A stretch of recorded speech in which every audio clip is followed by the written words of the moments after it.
Greetings. Welcome to the May 13th, 2020 special meeting of the Mecklenburg County Board of Commissioners.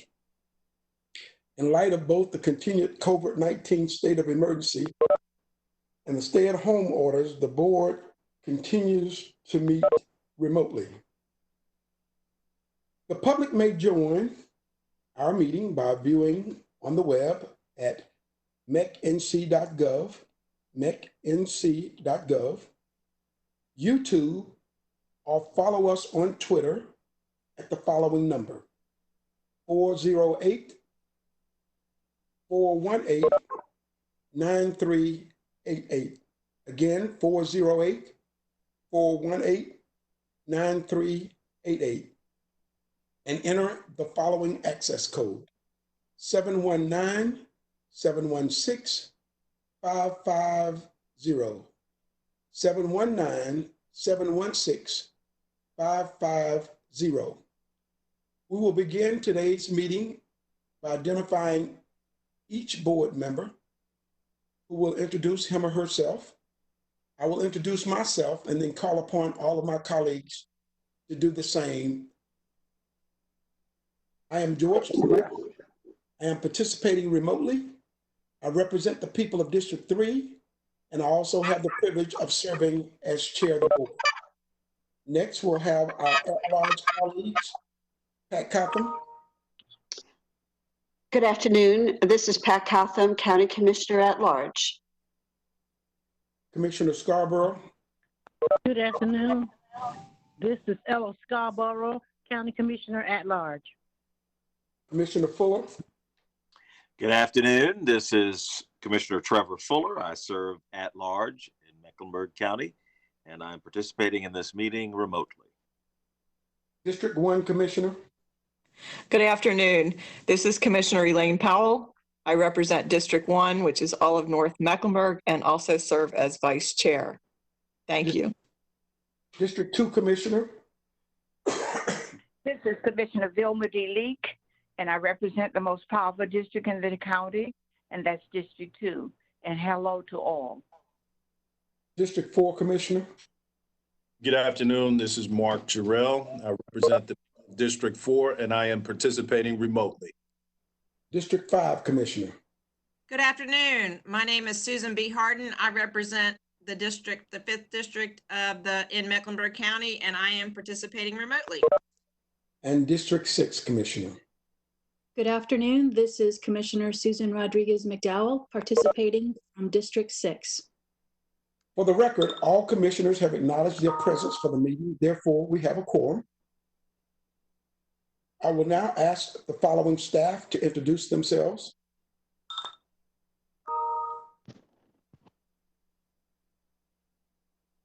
Clerk to the board. Good afternoon. Emily Kunze, Clerk to the board. Deputy Clerk. Good afternoon. I'm Christine Smith, Deputy Clerk. County Manager. Good afternoon. I'm Dina DiOrio, Mecklenburg County Manager. And our County Attorney. Good afternoon. Tyrone Wade, County Attorney. Okay, before we turn to our housekeeping rules, if we would please mute our phones and do our Pledge of Allegiance.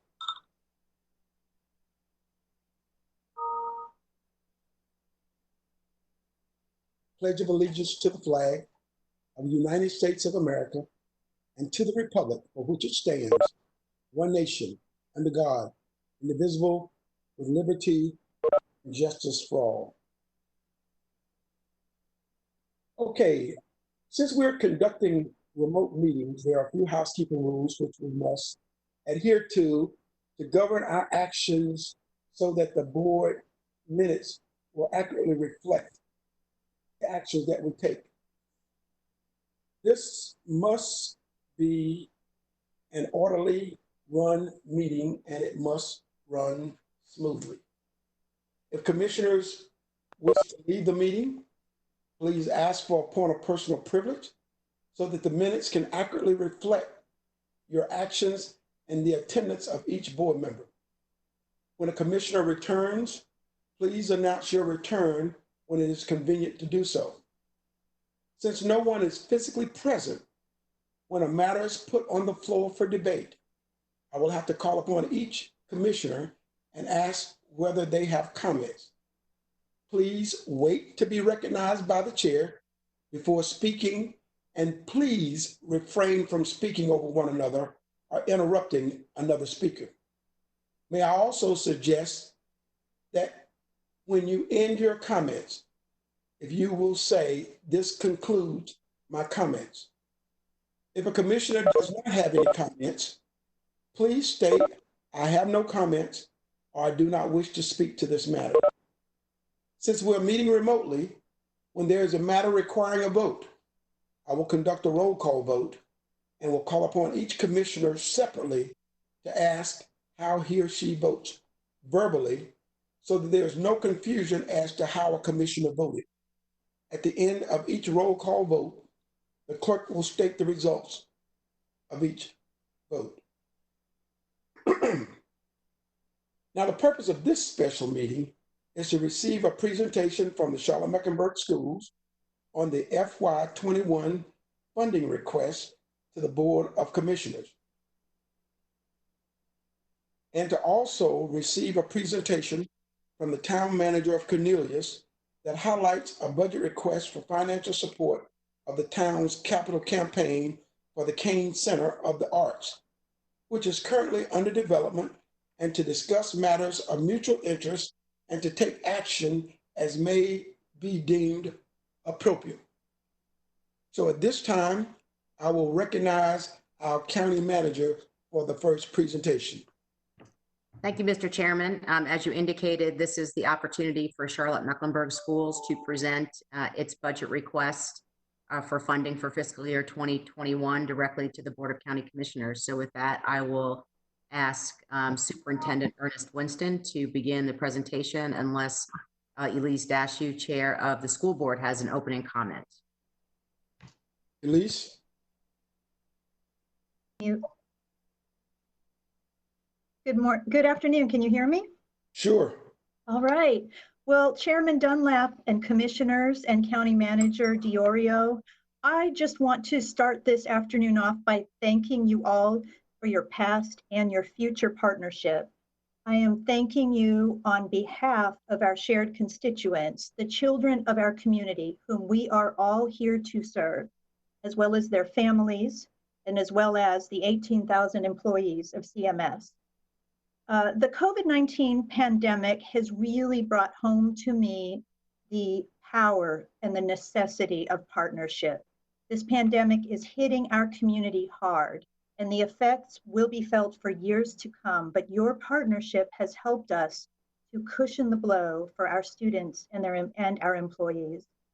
Because of your partnership and your support for the students of Mecklenburg County, CMS has been able to support students, families, and staff in a variety of ways that many other counties have not been able to do. Because of your partnership, CMS teachers have the highest local supplement in the state, and they have gone above and beyond every day to continue to teach our students in ways they could never have imagined just 2 months ago. And we are constantly hearing from parents what rock stars these teachers are. Because of your partnership, CMS has more trained social and emotional personnel on the ground who are continuing to work tirelessly with students and families to ease the burden that this pandemic has caused. They have been delivering food, they've been knocking on doors, they've been counseling students and families over the phone and via computer, and they have made a difference. Because of your partnership, CMS has been able to pay frontline staff who continue to feed and support families in need of more than academic engagement. And as of a week ago, we had passed out more than 1 million meals to feed the children of our community. Partly because of your partnership, CMS has had the ability to put Chromebooks in the hands of over 80,000 students and staff, which is many times over what any other district in the state has done. So you have a huge responsibility to levy taxes and to make heavy decisions about funding schools and many other needs, and I want to acknowledge that. we on the school board have a huge responsibility to conscientiously use those dollars to educate our children, to promote their well-being, their safety, their health, and to dismantle all kinds of roadblocks that society throws at the kids that we serve. And together, you and we have a responsibility to do right by the children of Mecklenburg County. And so I just want to thank you for being strong advocates in doing so. Thank you very much. I'll hand it back over to the superintendent if this is time for him to do his presentation. Excuse me, before the superintendent comes forward. Although they are not participants in the meeting today, Madam Chairperson, I'd like to also identify those persons from your board who are present with us on the meeting today. All right, let me scroll through the list of to see who has logged on. Oop, hang on, I just lost my screen. Okay, it looks like we have got Jennifer De La Hara, who is school board at large. I see Margaret Marshall, who is school board District 5. I see, who else do I see here? I believe I saw Carol Sawyer, who is school board District 4.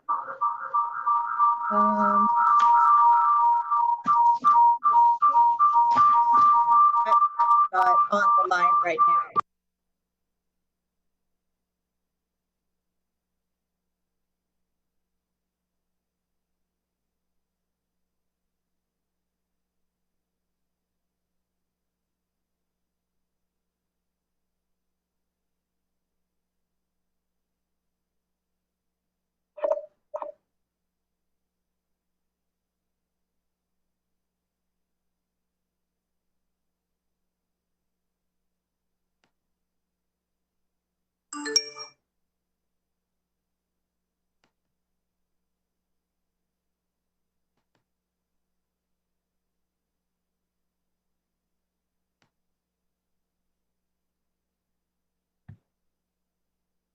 Anybody there? It's gone silent. I'm here.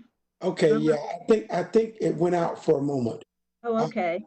So Elise, have you finished introducing those members who are with us on the call?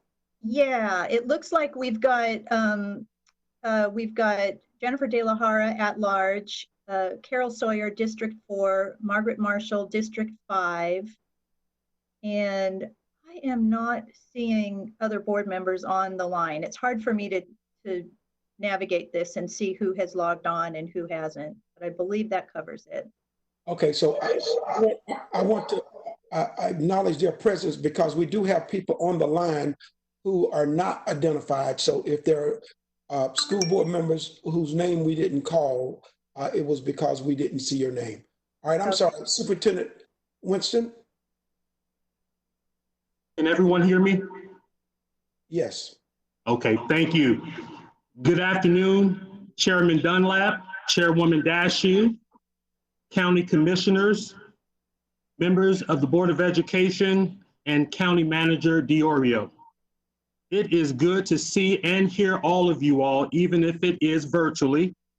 I am joined today by members of my team. Most of them are actually watching and can see and hear everything, even though we cannot see them. With me is our District Chief Financial Officer, Sheila Shirley. Next slide. I, like all of you, have watched this community respond to this international crisis. I want to first acknowledge the work of our County Manager, Dina Diorio. Your team has been responsive and has been a mainstay since the beginning. And I have been on daily calls with you, County Manager, so I know firsthand from what I speak. I know that it is hard work, and I wanted to personally thank you and our county commissioners for everything you've done to guide us through this crisis. COVID has created a world of uncertainty. The school system, like the county, is having to reimagine how to deliver services in this new normal. Uncertainty will be the order of the day for some time. And I want to make sure that you all know that we created this budget pre-COVID. Next slide. Last year, the county provided funding that allowed us to create opportunities for our students and our staff members. Next.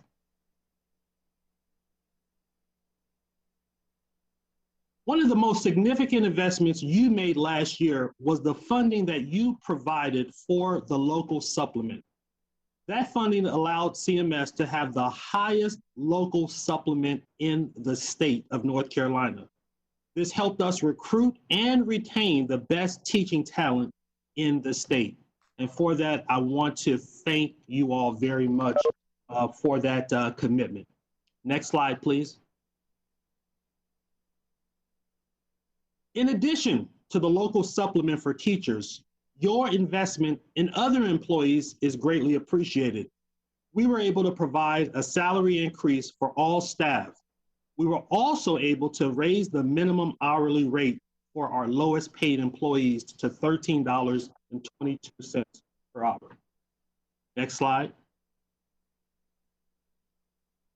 Last year, we prioritized the social and emotional health of our students, recognizing their mental health and stability as a driver in their overall life outcomes.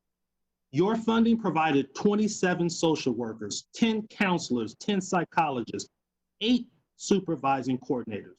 And if you look at the grid, you will see that we're getting closer to the recommended ratios.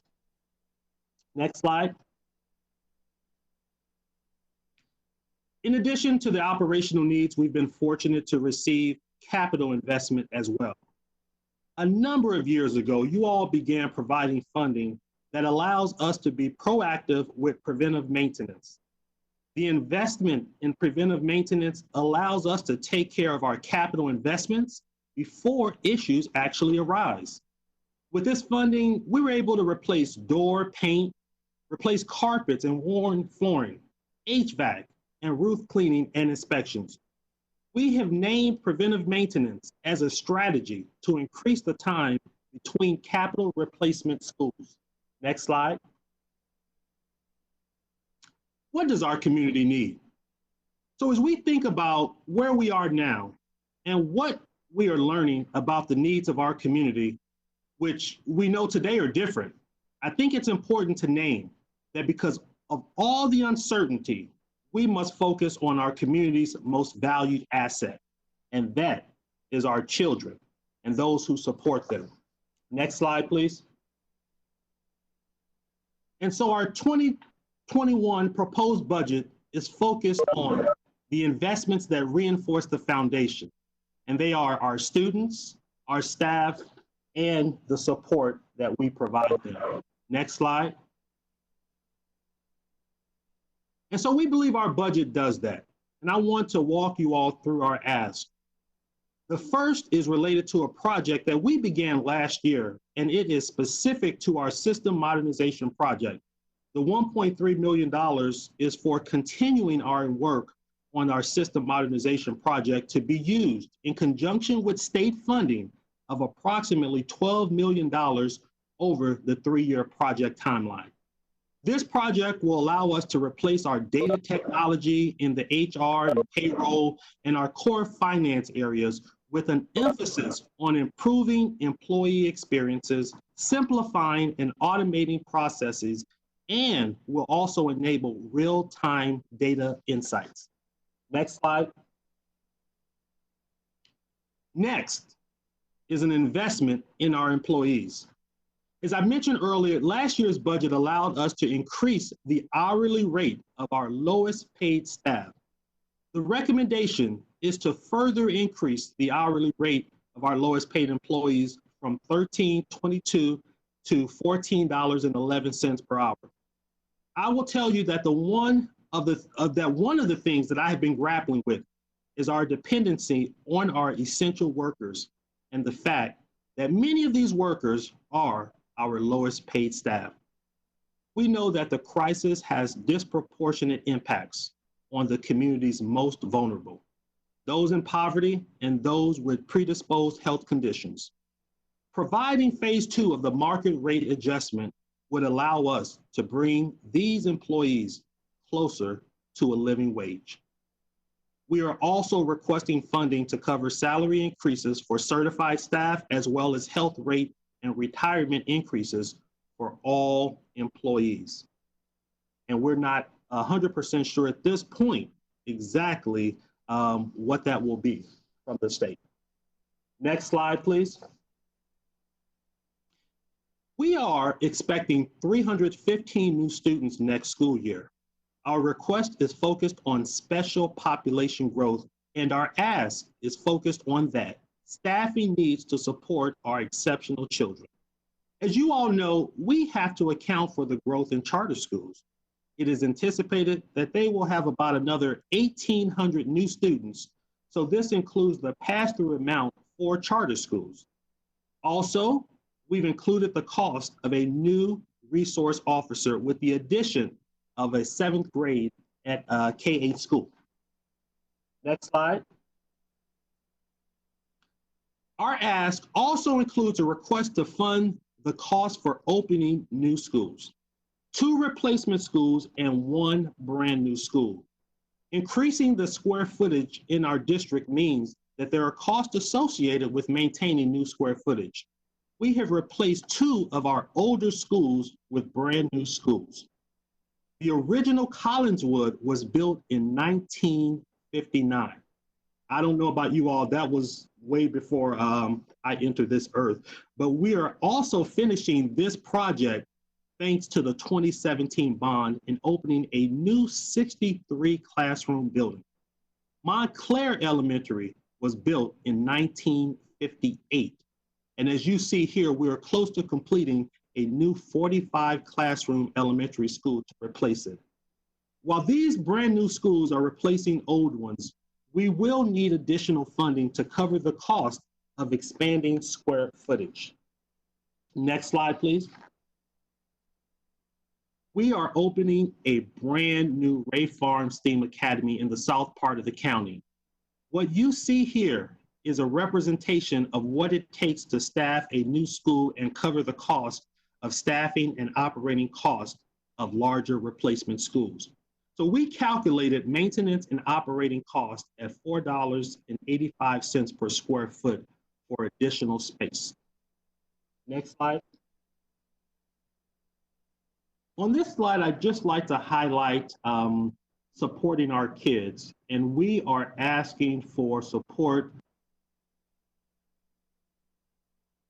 learning support, to $3.4 million. Specifically, 5 psychologists, 15 social workers, 15 counselors, 2 behavioral specialists, and technology devices and tools for support staff. Next slide, please. Thank you. What you see here is an example of the expansion of support needed to help students who have exceptionalities. The nursing services outlined here are specific to our EC students, our exceptional children students. We know that the county provides nursing support for students who require one-on-one support. Next slide, please. So the request here is to help us keep our students and schools safe. You all have made significant investments in safety and security, and this helps the district staff provide the human touch to your investment. Thank you all so much. Next slide. We recognize and are extremely appreciative of the investment you all have made in helping us meet our day-to-day preventive maintenance needs.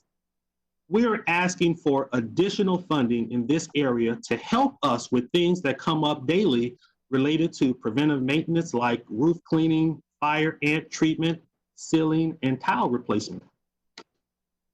Next slide, please. Staffing for a newly created compliance office and additional support for our legal team has been added. Specifically, 3 positions, a compliance officer and a support position for the compliance office and a public records officer and legal specialist, as well as other non-personnel support such as training, computer software, and supplies for a total cost of approximately $500,000. Next slide, please. So this proposed budget addresses our most pressing needs and provides support through these unprecedented times. Next slide. So on this slide, what you all will see is an outline summary, everything on one slide. Our ask is for $36 million in additional funding from the county for next year. Next slide, please. And I know this slide will look very familiar to you all. You will see here that the county provides currently $509 million to us, and we want to acknowledge and say thank you for that. This year's request is a total of $538 million, which includes the $36 million we discussed today. You'll also see here how our funding is broken down by funding sources or uses. You will see the main number is for salaries and benefits. Next slide. At this point, I would like to transition into our capital investments. As you all know, for the past 3 years, the county has provided sustainment capital funding. Next slide. Thank you. On this slide, you will see that the capital replacement funding request, approximately just under $5 million for items such as HVAC component replacement, minor paving improvements, and small equipment replacements. Next slide, please. And so as we come to the conclusion of this presentation, wanted to just take a look at the total capital budget request. The total capital budget requested is just under $33 million. To be specific, $32,860,000. And this does not include any bond capital funding. Next slide, please. At this point, I would like to, again, thank each of you all for all of your ongoing support over the years and the strengthening of the relationship between both of our respective organizations over the past several years. Thank you all for all you do for our community students and their families. Thank you so much. Chairman Dunlap, that concludes this portion of our presentation. Well, first of all, let me say thank you to both you and Elise Dashu, and to commend your board and your staff for presenting your budget to us. I am certain that you feel that everything you're asking for will benefit our students. So at this time, are you prepared to answer questions from my colleagues? Yes, sir, Chairman Dunlap. And as I mentioned earlier, I do have Chief Financial Officer Sheila Shirley with me. I know that Chairwoman Dashu is here as well. And so, yes, we would certainly love to answer your questions. Okay, so what we're going to do, because we do have another presentation, we've allotted 2 hours for this time period, although we might run a little bit longer. I'm going to up to 6 minutes to ask questions, and then you'll have an additional 2-minute follow-up if you need to ask questions. So we will start with Commissioner Cotham.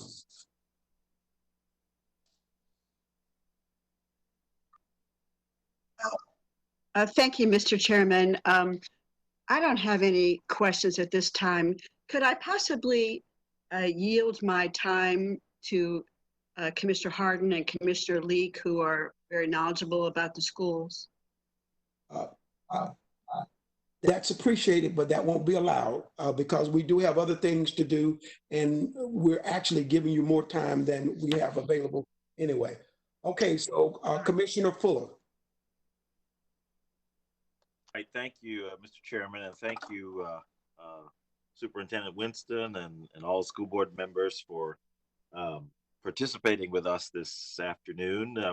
I want to start by thanking you for the conciseness of your presentation. Having served on this board a number of years, and comparing the conciseness of this presentation versus others, those who have been here will know the level of my appreciation for that. I want to point out as you did, the local supplement increase that has pushed our school system, our county, to having the highest average local salary supplement for our teachers in the entire state of North Carolina. I felt that was very important that we sit at this spot, and I am just very grateful that and happy that that we are at the top where we should be, frankly. And so I do want to maintain that. I appreciate your concern for getting the minimum salary up, and I'm very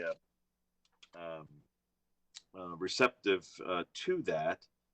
The question I have about it, this relates to, I'm looking at slide 11 now, and this is the one where you're requesting $11.7 million to invest in employees.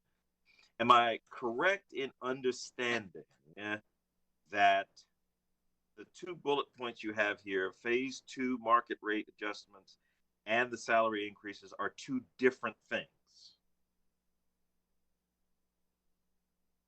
Commissioner Fuller, yes, I had to unmute myself while you were speaking, but the answer to that question is yes, sir. Okay. So the increasing to 1411 as a minimum, which employees will that apply to? Will it be mostly non-certified staff? Yes, sir. Our hourly non-certified staff. Yes, sir. Okay. All right.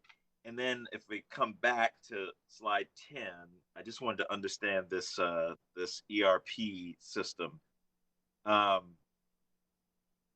Is there, how do I want to say this? Is there a timing issue relating to it being completed in this next fiscal year with respect to this project? Is this a multi-year project, a 2-year project? What? Give me some insight into this ERP system. Yes, sir. Commissioner Fuller, yes. Significant investments have been made in this project, and in order to keep it on track, we're seeking the funding here. This is year 2. This would be year 2 of a 3-year phase-in for this project. All right, so there would be another, next fiscal year would be another 1.3 million approximately. It would be another investment. It would be another investment the following fiscal year. Okay, but it may not be equal to. That is correct, sir. Okay. And then the last thing I wanted to ask you about has to do with capital, and I know you've heard a lot about this, but I've got to ask about it. And this has to do with the variance between the bond request that we put before the public and recent changes that you and the Board of Education have made relating to particularly West Charlotte High School. And last night I received by courier the answers to some questions that we have had. And in question number 5, it was about just this issue. I have to tell you that I find the response to that question to be less than satisfying. And so can you explain why it is that that you've decided to change the framework of a particular facility that was on our capital list and are now telling the public that what they voted for is not what they're going to get. Can you explain that? Yes, sir.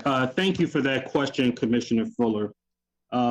One of the things that I always pledge to do is to be a good steward of taxpayer dollars. And I certainly understand and respect the sentiment that exists around this particular project. There's a lot of concern, and I understand it. I know that when the Charlotte-Mecklenburg Board of Education and CMS staff, we did not make any decision to deliver, in my opinion, anything less than what is believed to be in the best interest of our students and our staff at our school sites.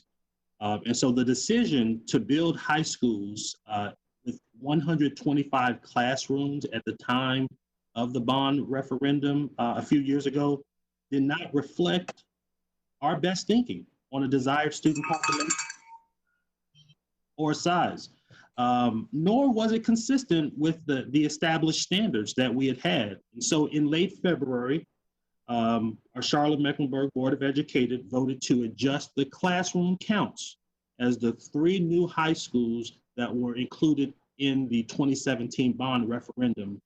And a clear majority of the board members committed a school size of 2,500 students, which 100 classrooms will actually accommodate. So all 3 of the high schools included in the 2017 bond would be the same size and offer the same comprehensive educational environment that we believe all students in CMS deserve. All right, I'll come back to that in my additional time. Thank you.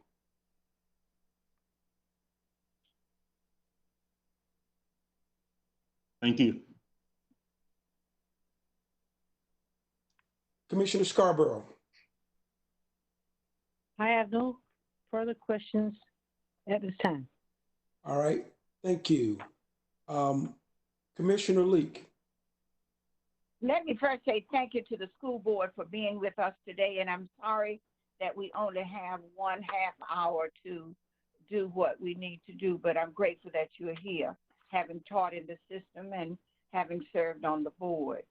In asking you, listening to the request, I'd like to know what responsibility does the state have in educating our children? What is their contribution to what must be paid to the county, to the school district? And you can give me that later versus what we give. Can someone give me that?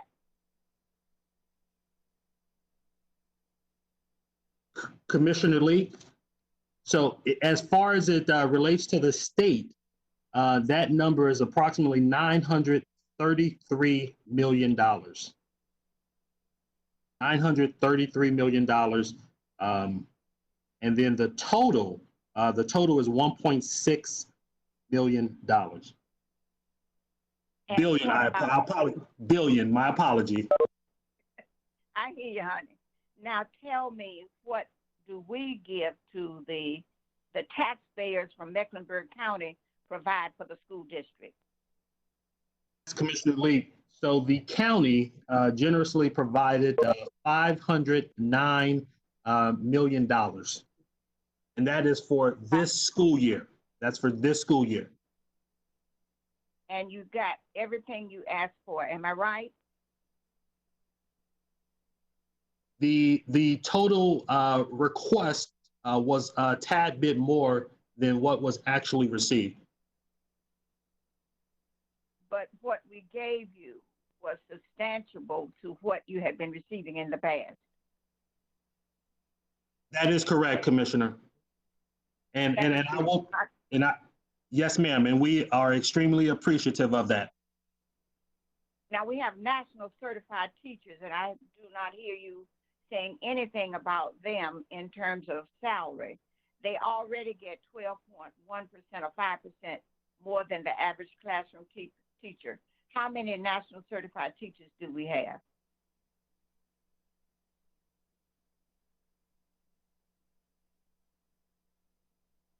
Commissioner Leek, I apologize. I was actually on mute. So I can get that number for you. I do know that we have, in terms of certified teachers, about 9,400 certified teachers, but I believe your question is around national board certified teachers, if I'm correct. Thank you. So if you could get that to us, I would appreciate it. Now, you do get monies from the federal government. How much do you get from the federal government? Again, I apologize. I want to minimize the traffic, so I mute myself often. From the federal government and other grants, we receive approximately $126 million. So that grand total for last year is what? That the school board received totally from the state, from the federal, and from Mecklenburg County. So Commissioner Leek, that grand total is approximately $1.57 billion. Did you say billion? Billion, yes, ma'am.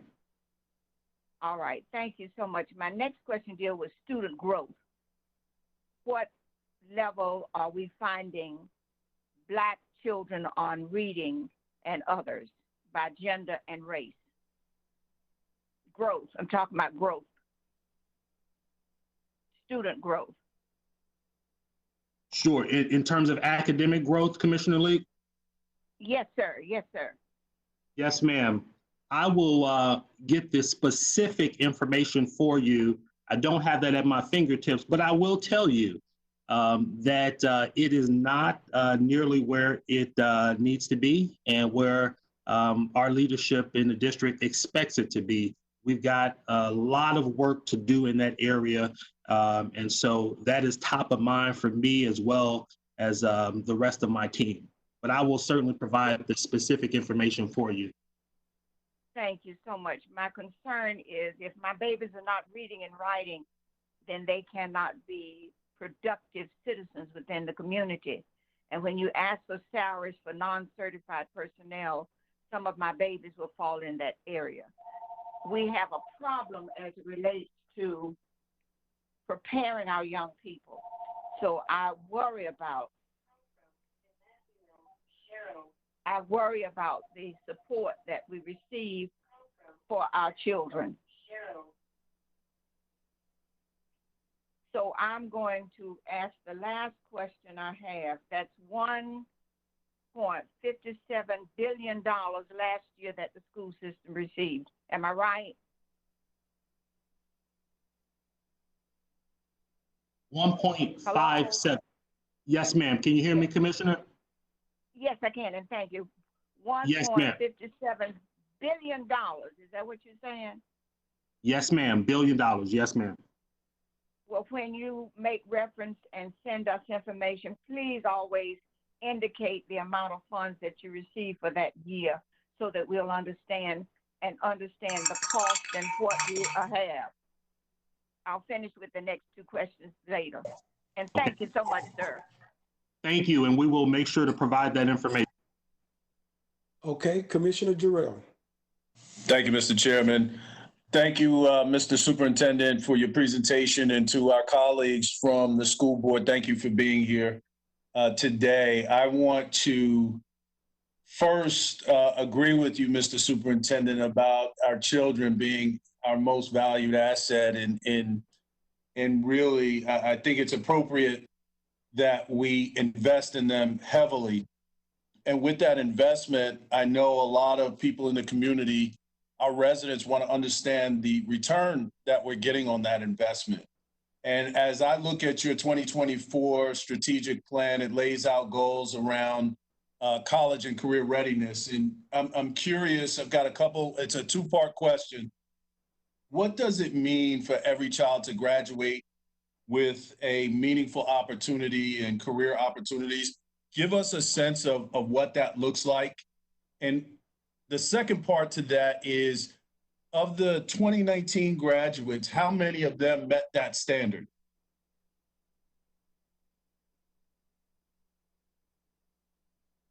So Commissioner Jarrell, I will answer that first question. I'll answer both of them, but I had some noise on my end. Can you repeat your second question, sir? Sure. As it relates to every child graduating with a meaningful opportunity, career opportunity, can you tell us how many of the 2019 graduates met the standard that you're about to lay out to us? It could be percentage-wise. It doesn't have to be a cumulative number. Okay. Thank you for repeating that question, sir. As it relates to the first question, what I would share is that we live in a time where kids will be assuming jobs that don't exist today. And so it is our responsibility, it's our obligation to prepare kids for whatever future opportunities may come their way. And so we have to be able to provide an education to produce well-rounded students that ultimately gives every student options so that they can choose to go into whichever career path or area of higher education that they choose. But it's important that we provide them options so that ultimately they can make that choice. We have to prepare them for whatever choice that may be. So that would be what my expectation is when we talk about how do we prepare kids to be college and or career ready. So how many of the graduates from 2019 have actually met that standard or meeting?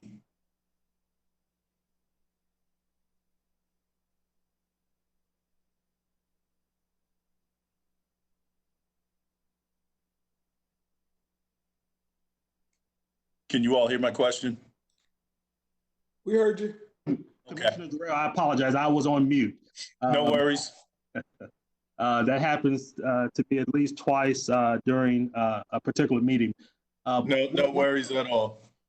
What I will commit to doing, Commissioner Durrell, is getting that specific information and providing that to you and your colleagues on the Board of County Commissioners.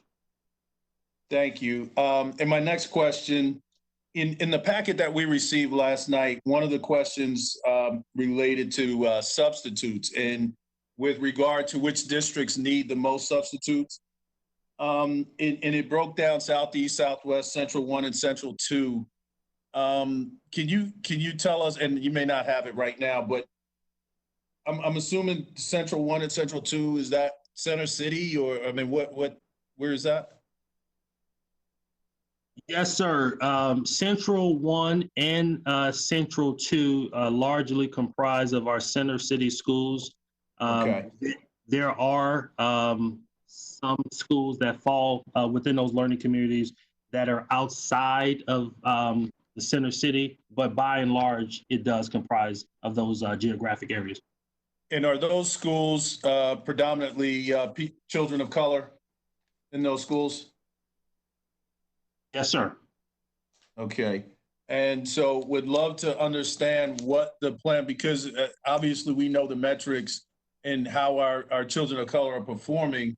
So would love to know, particularly as it relates, it ties back to my question about return on investment, understanding what our plan is to really address that situation.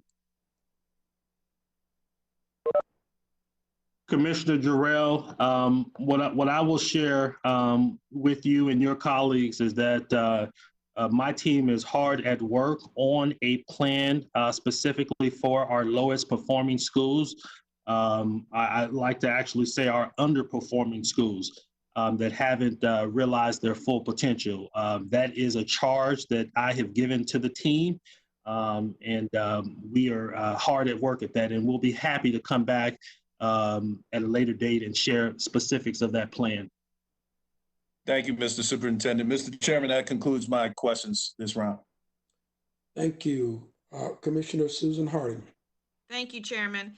I just want to say, just reflecting on Commissioner Fuller's remarks, again, as someone who trains teachers to teach in CMS, I am particularly proud of the teacher supplements that we funded last year. And I work with many teachers who have said to me over and over again how much that supplement made a difference in their lives. And so I just want to say that. Superintendent, I want to thank you for everything that you do. And I wanted to ask a question specifically about the positions that we funded last year, the 55 positions. We received an update last night, and it mentioned that some of the school counselor positions were unfilled. Were all of the 55 positions that we funded last year that dealt with social and mental health, school counselors, all social workers, were all those filled? Commissioner Harden, we do have also joining us on the line is Dr. Katrine Penn, who can answer that particular question with that level of specificity. So I would ask Dr. Penn if you could respond to Commissioner Harden's question. Yeah, good afternoon. Good afternoon. All right, so last year we received, as far as counselor positions, we had 10 that were funded by the county, and then the state of North Carolina also passed a school safety bill in late September that provided us with some additional positions, and we hired additional middle and high school counselors out of that funding. So okay. Of the go ahead. No, that's helpful. Yeah. Okay. Yeah. So of that funding source, the counseling positions, we had, let's see if I can get my hands on the right document. I believe there are 5 unfilled school counselor positions of the total 19 that we ended up receiving between the county and the state last year. So schools receive those positions depending on the funding source anywhere between October and I believe November is when the county budget was passed for CMS. Well, and I know that you've made requests for more of those positions, and I'm curious why those positions weren't funded. Filled? Do you mean why they weren't filled?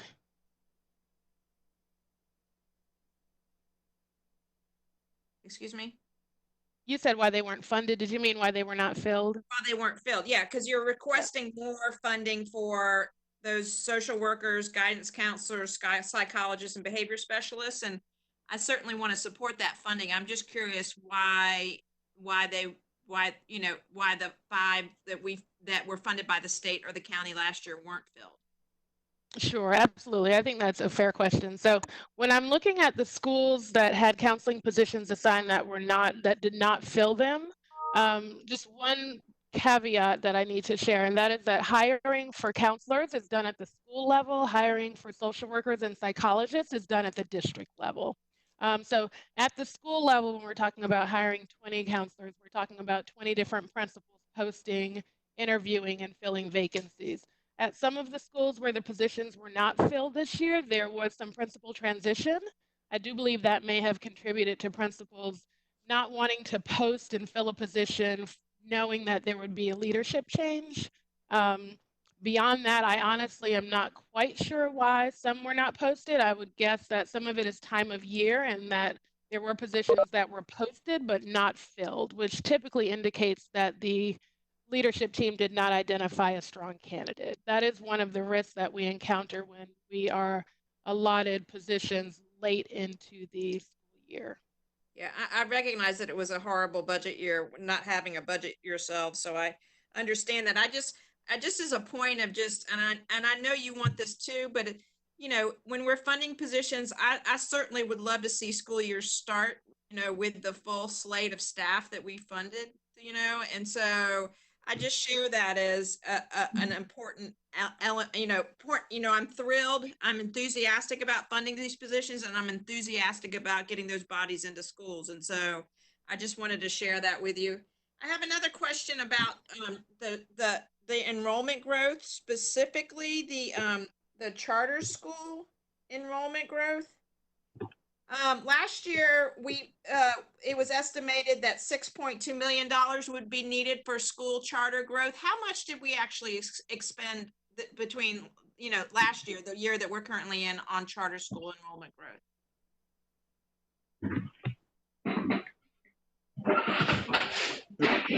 Commissioner Harden, you're referring to the current school year that we're in? Yeah, so I went back and looked at last year's request because I'm always curious about, I find it, very interesting that CMS's enrollment remains relatively flat, but we've always predicted this kind of increase in charter school growth enrollment. So I'm curious about where our predictions for charter school enrollment actually come in compared to what we predict it's going to come in. And last year, you asked for $6.2 million to fund charter school growth. And this year you're asking for almost $9 million in charter school growth. And I'm just curious about, where those numbers come from. And if in fact, the actual numbers reflected what the budgeted ask was. Yes, thank you again for repeating that question, Commissioner Harden. What I know is that the way we're tracking as of today, we're tracking to come in just slightly under budget. So that's kind of where we are at this point in time. And can you explain how you come up with your charter school? Sorry, I don't know. Sorry, Chairman. Commissioner Harding, your time has expired. Yes. All right. Commissioner Susan Rodriguez McDowell. Okay, I would like to continue the question that Commissioner Hardin was just asking, because I too am interested in how this number is arrived at. And also I want to understand if this number is for school buildings, or like, why is this, how does this fall under a county ask?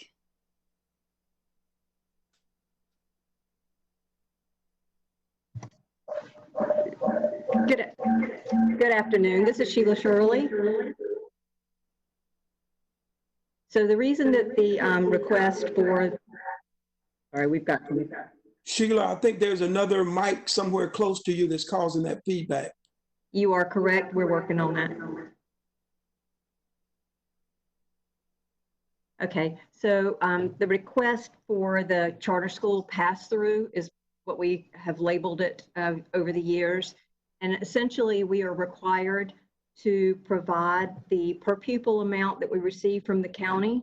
We're required to provide an equivalent per pupil amount for the charter school students who are Mecklenburg County residents who attend any charter school across the state. And so we make estimates for how many charter school students there will be. Well, we don't make the estimates. We request that information and use information that we get from the state, although sometimes that's not as timely. Use those estimates that we receive from them to quantify how many additional students they believe that they will have next year. And then we add that to the current number, and you have to come up with the total enrollment that's projected for both charters and CMS together, compute an overall per pupil amount, and then apply that to their total population. And so we do always indicate how many additional students are expected for the charters, just as a point of information. But when we do the calculation, we basically resettle every year. We start all over and look at and say, okay, they have 22,000, we have 147,000, that's a combined number, divide that into the county funding and come up with the new per pupil and multiply that times their total population so that we rebalance and reset that budget estimate each year. Okay, thank you for that answer. So let me say that I have so many questions. Most of my questions sort of revolve around this sort of hot mess that I see on page 22 of the presentation, and that is, where the funding comes from. And so from my perspective, when I see that the county is footing $538 million toward a budget that the state is only putting 933 million towards, I just feel that it is extremely out of balance. And so I want to understand, and I want the public to understand, how is it determined which items, does the state just sort of say this is what you get and that's it, and then the county is just filling in all the rest of the needs? I'm trying to understand, where does the needs of the county come in as far as priorities? How do we prioritize? The education is extremely important to all of our constituents, because we all agree, of course, that children are our most valued asset. But the public doesn't really, I don't think the public has a clear understanding of how our schools are funded.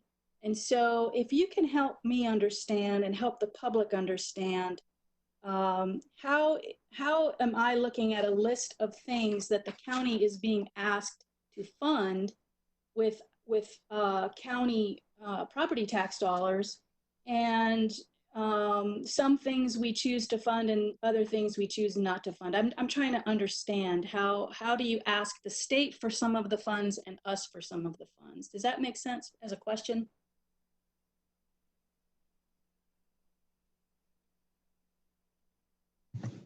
Hi, this is Elise Dashu. If you guys can hear me, I'm happy to chime in on part of that, although Sheila surely can speak more to how the state funding process works. But I will just say that, in North Carolina, schools are funded jointly by the county and the state. In the past 10 years, there has been a rollback in state funding of public schools, and we have worked very, very hard to reverse that and to help show the importance of the investment in our schools, and welcome your collaboration in doing so. And I believe you and I in particular have been up to Raleigh wearing our red t-shirts in May, past Mays, to rally for that. So it's one of the challenges that we experience too around the state is there is a perception in other parts of the state that Mecklenburg County is very wealthy, and in fact that all the constituents that there's no poverty here, and that therefore we don't need help from the state. So so in some ways we have more of a challenge than even other counties because of that perception. We've got these big beautiful skyscrapers, and people don't realize that we have so much poverty in our community. So that's another area where I think we need to kind of join our voices together to make sure the kids that we serve are not invisible in Raleigh. But in the meantime, we have no taxing authority in CMS. That is just the way it is in North Carolina. And so while it's our job to be as conscientious and as responsible and stretch every dollar as far as we can, whether it comes from the county or the state, we have no way to raise those dollars. And that is part of what the state, has put that responsibility on counties to help with that. I'm sad that I yield back to the chair. Okay, Commissioner Powell. Hello. I want to thank Chair Dashu and the superintendent for their responsiveness to questions. It's something that we did not have in the past and when we were asking questions, it took a really long time to get some answers if we got them. So thank you for that. I think responsiveness in government is extremely important. I saw, and I want you to know that I've received this question from multiple people, so it's not just one person. There are people that think since the schools are closed that CMS is saving a boatload of money. And while the schools are closed, I know that needs have increased elsewhere. And I think that that's a really important thing for the community to know and to be able to see. For instance, like the street team. And so I would like to know if there's anyone on the line that can answer this question. How many, what does it take to form your street team, and how many students does this encompass? Hello, this is Katrine Penn. I'm the Executive Director of Student Wellness and Academic Support, and my department is managing and staffing the street team. So we are working right now with a team of 36 staff members who are working together in 18 teams to conduct home visits and essentially locator services for what started out as 3,000 students. We are down quite a bit as more and more students have made contact through remote services, but also as we have found parents and students and made contact with them.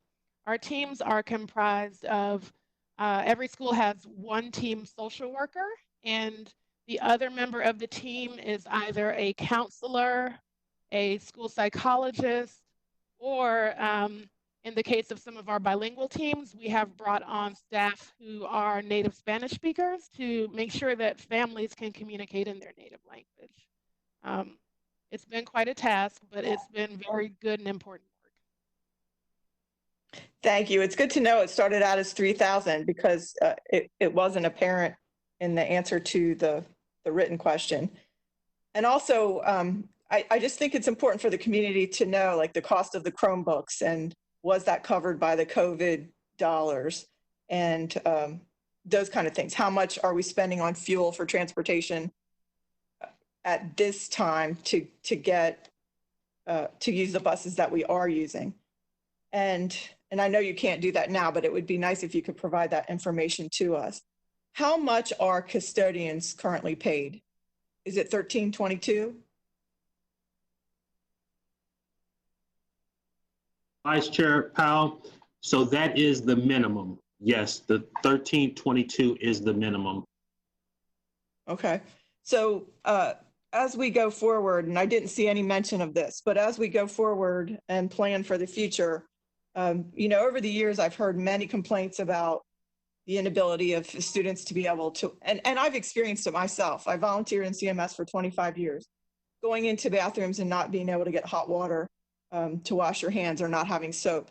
I think that there needs to be somewhere in the budget where you are addressing all of this so that every student has access to, water, not burning water, but water warm enough to wash your hands, and soap stations and things like that. And I think it needs to be in every school and part of moving forward, because people won't feel comfortable sending their children to school without these hygiene stations. So I didn't see it in the budget, but I think it's going to be a really important thing moving forward. And then for the enrollment growth, I don't know if there's anybody on the phone, but this is a really important question. What is the population expectation of new EC students? Because I think I know they take more dollars than the typical population. So do we have an increased EC need in Mecklenburg County?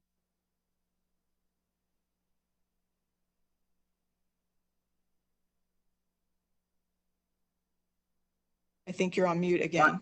Yes, ma'am. Thank you, Vice Chair Powell. So that's my second strike there.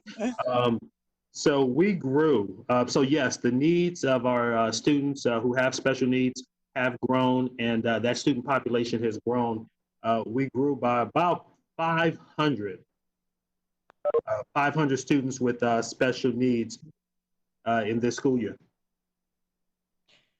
That's another thing I think is important for the community to have visibility to, the responsibility, the government responsibility to educate every single child, regardless of needs, but how much extra the needs cost when there are special needs. And I think when we have like very densely populated urban areas, we attract more EC children to the area because they want the services. And so there's an increased demand. And a lot of this should be falling onto the state responsibility, but instead it's falling to us. So I think it's important I think the more information that's available, the better people, where their tax dollars are going. Thank you. All right, thank you. I have a couple of questions. First, some level setting questions. What is the current per pupil expenditure?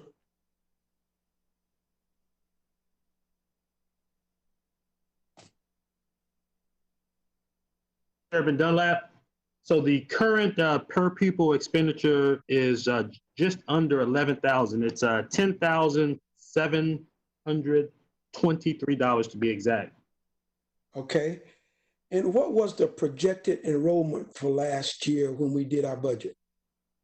Okay, can I add something to that, Chairman Dunlap?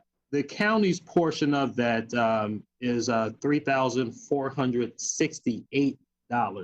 I just wanted to add that to provide some context.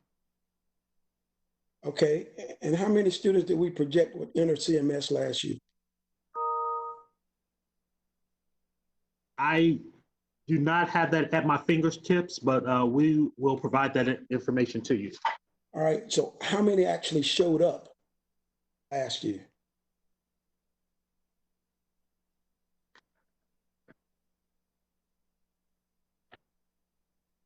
I am just double checking to make sure I give you accurate figures.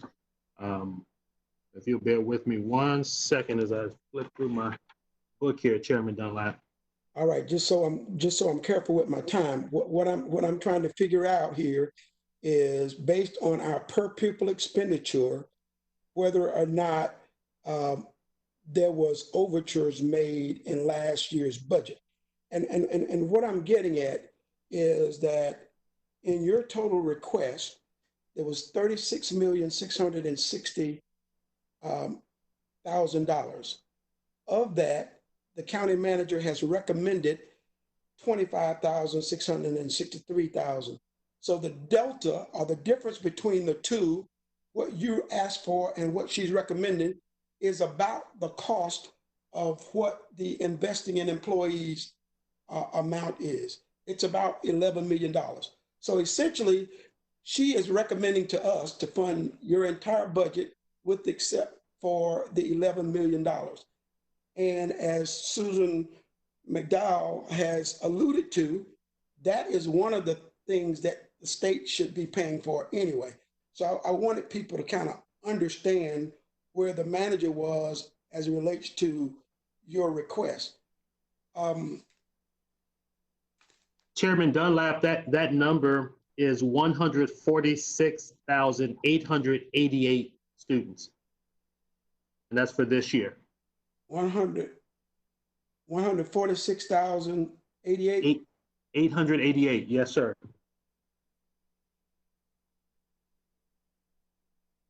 That's how many showed up? Yes, sir. But we still don't know what was projected. We'll have that for you, sir. Right, because at any rate, that's a $10,000, almost $11,000 per pupil expenditure, and so I want to be able to calculate that number. Now, as it relates to the overall budget, how much flexibility do you have with the budget once the county adopts the budget?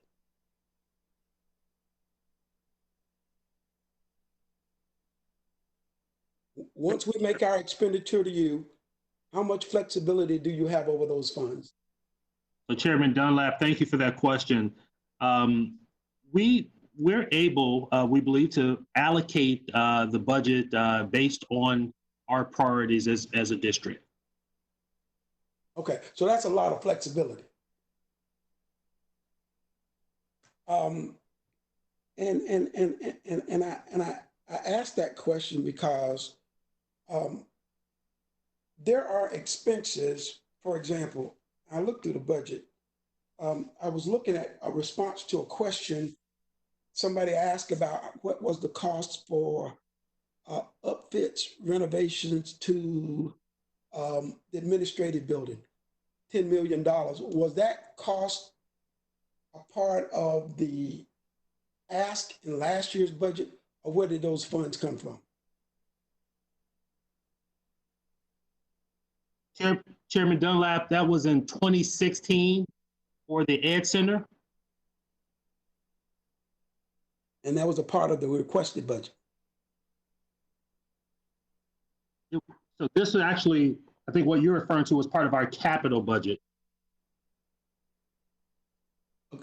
But my question is whether it was requested or whether it was funds that were left over from other projects, or whether or not, well, just how you came up with the funds, basically. So the proceeds from the sale of the education center on Martin Luther King Boulevard, the proceeds help to provide the funding for the atrium or the new Ed Center.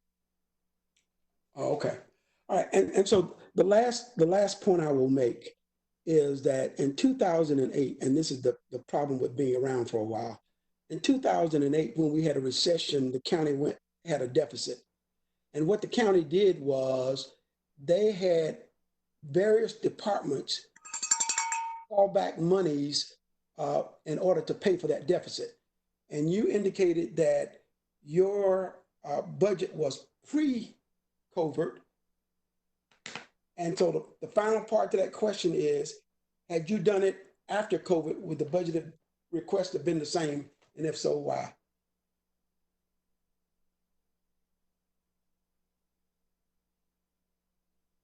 I think that our budget request, the ask is for our core functions, our priority. I do know that there are some additional federal and state funding that has been allocated. Haven't received those dollars yet, but that have been allocated specifically for COVID-19 expenses. So I think that context is important because while we haven't received those dollars, there has been an allocation of those funds to districts across the country for specific COVID-19 related expenses. All right. This begins our second round follow-up questions, up to 2 minutes, Madam Clerk. We'll start with Commissioner Cotham. Oh, thank you, Mr. Chairman. I don't have any questions. I have certainly enjoyed listening to the exchange. Thank you very much. All right, Commissioner Fuller.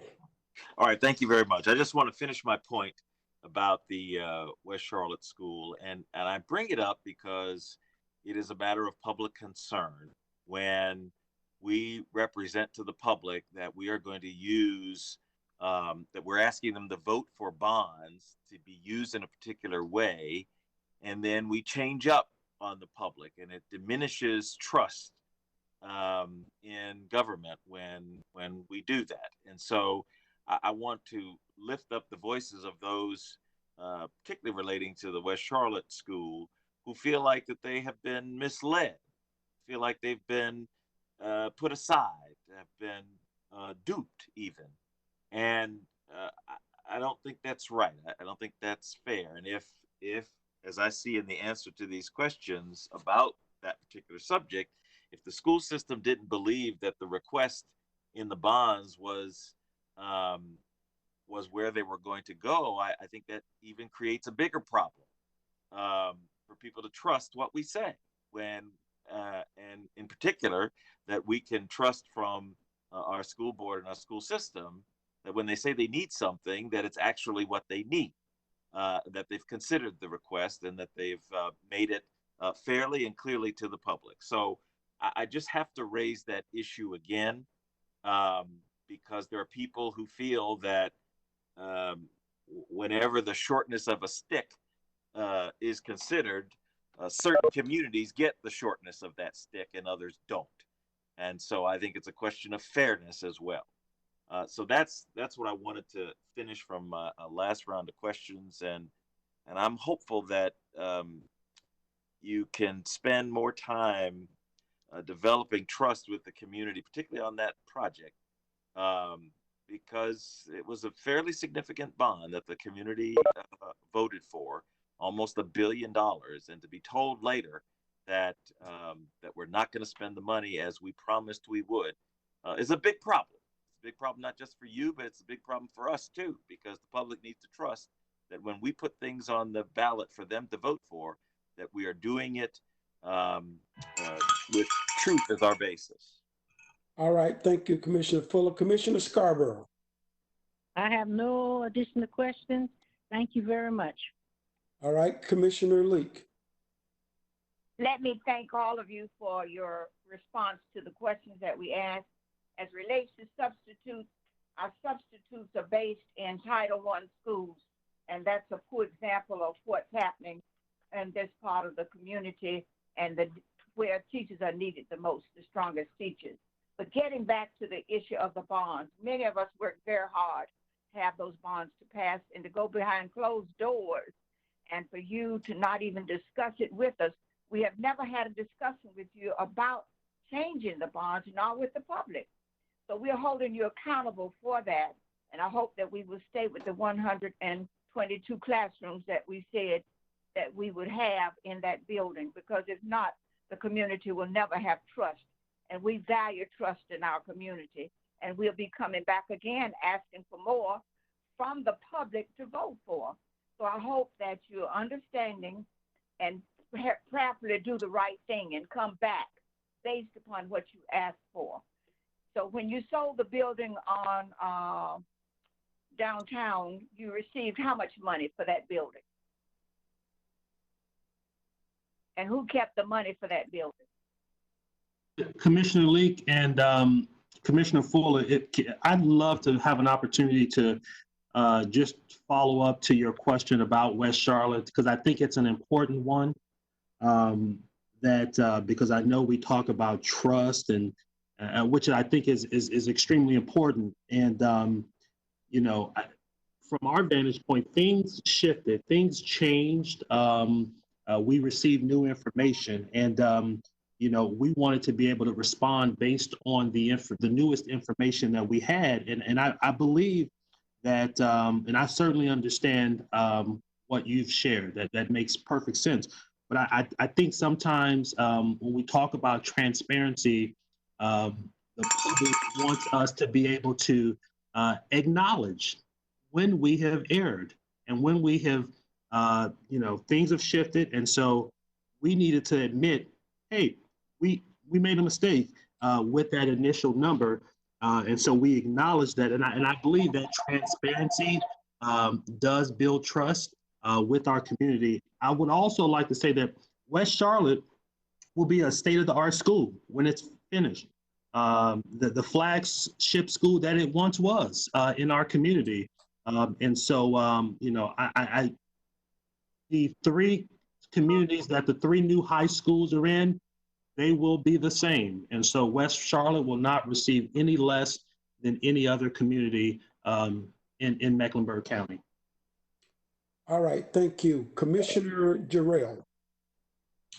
So I want to say thank you again for being here, Mr. Superintendent, and our colleagues from the school board. Appreciate you. Also want to say thank you for your response around setting up the feeding sites at the start of the pandemic. That was extremely important. I have two questions. The first one is, can you tell us what do you expect to see from our students when they return, based on the adverse impact of COVID-19? I mean, what should we expect as a community? And then the second part, and I want to just ask them both now, Mr. Superintendent, because of the time, and then I'll let you answer. And the second question, I want to go back to my original question around substitute teachers in some of our highest need schools. And I want to understand, do teachers in CMS have the choice of what school they will go to and will not go to? And if that is true, there's a narrative in the community that that's true. And if it is true, do you believe that that is an effective model? And if you do not, what are we doing to change that so that we put the best teachers in the schools with the highest need? So I know that was a lot. I hope you captured all of that. Yes, sir. Yes, thank you, Commissioner Jarrell. And I may invite my new Chief Human Resources Officer, Christine Pajot, to assist with that response. But, you know, I do believe that when our students return next school year, that many of our students, we will see significant needs that we will have to address.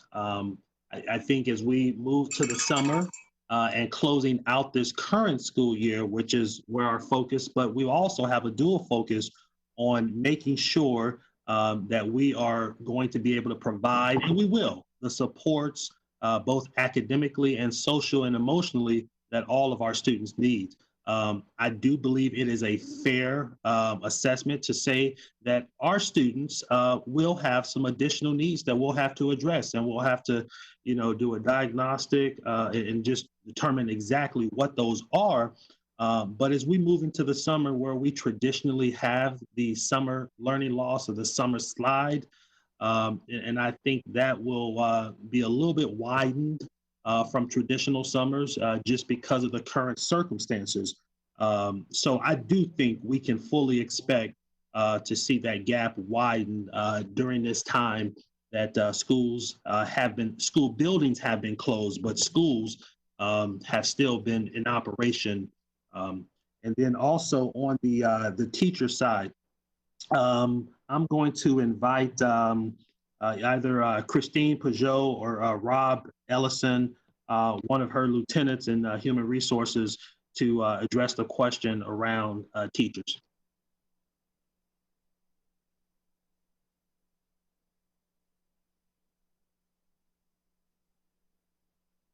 I think let me take that. Let me take that, Commissioner Jarrell, because I know that time is of the essence. I do believe that we have a responsibility to all of our students in Charlotte-Mecklenburg County, and for our students who come to us not as prepared as some of their peers, and due to no fault of their own.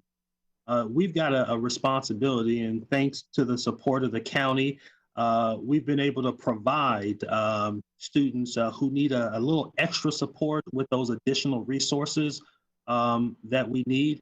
And part of that, and I believe one of the most effective, important tools that we can provide a student is strong, effective teachers.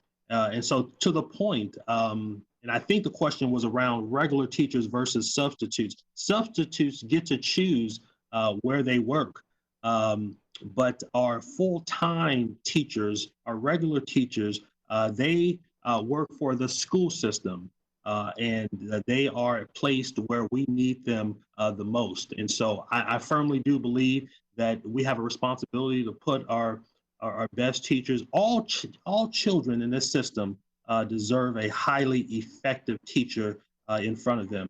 But as I mentioned, some students come to school with a little bit less, and it's not due to any fault of their own. We have a responsibility to give those students a little bit more to meet their needs.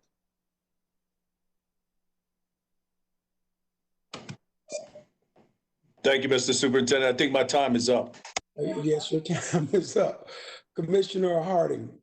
Thank you, Chairman.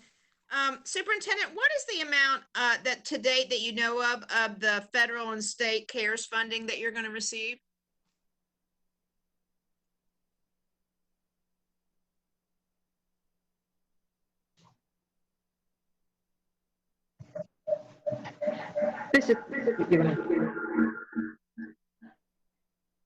So as of today, we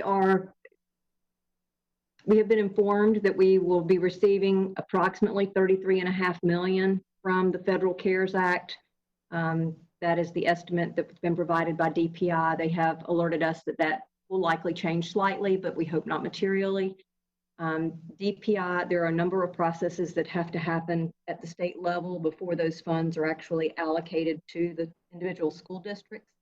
And as my understanding that the Department of Public Instruction has 1 year before the funds have to revert. So they have that long in order to get those funds to us. I know they are working diligently to try to get those allocations finalized and get those processes completed. And we are certainly hopeful that we are going to receive those funds before June 30th, but there is no guarantee and no defined date. We are also aware that we are going to receive funds that will be allocated as a result of the House Bill 1043 that was recently approved. That is also funding effectively through the CARES Act that's coming through the state. There are several buckets of those resources that will be providing allocations directly to LEAs.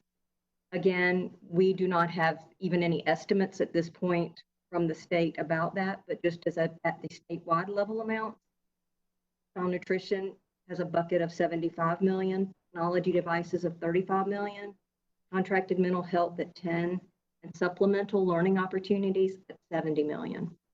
So we do expect that we will receive some of those funds. Again, not exactly sure of the timeline on those. The state funds approved in House Bill 1043 that I just mentioned, once we receive those will have to be expended by December. And the first category of funding that I mentioned, the 33 million, those funds will be available to spend until September of 2021. Okay, thank you. Categories under the federal CARES. And the short answer is we don't have any of it yet, but are aware of some.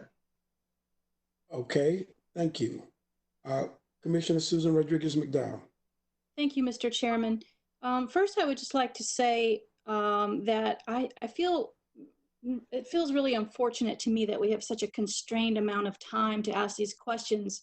And I just want to make the comment that I think that the community really expects us to work together on these budgets. And in this, to have this small of a time slot just really feels inadequate. And so anyways, I just want to put that on the record, especially in light of the pandemic. To be talking about these budgets in this way, it feels a little bit just, I don't know, disingenuous or something like. So anyways, I want to make that comment. Secondly, I'd like to say that I'd like to know, I want to ask two questions, and I'll ask the questions and then let you guys answer. But it has to do with the total that we're spending on student safety. And so I would really like to know a two-parter on buildings alone and on also on mental health support. How much are we, how much is CMS spending on safety in the budget and, you know, due to gun violence? And number two part of the question is, have any gun manufacturers ever given or offered any grants?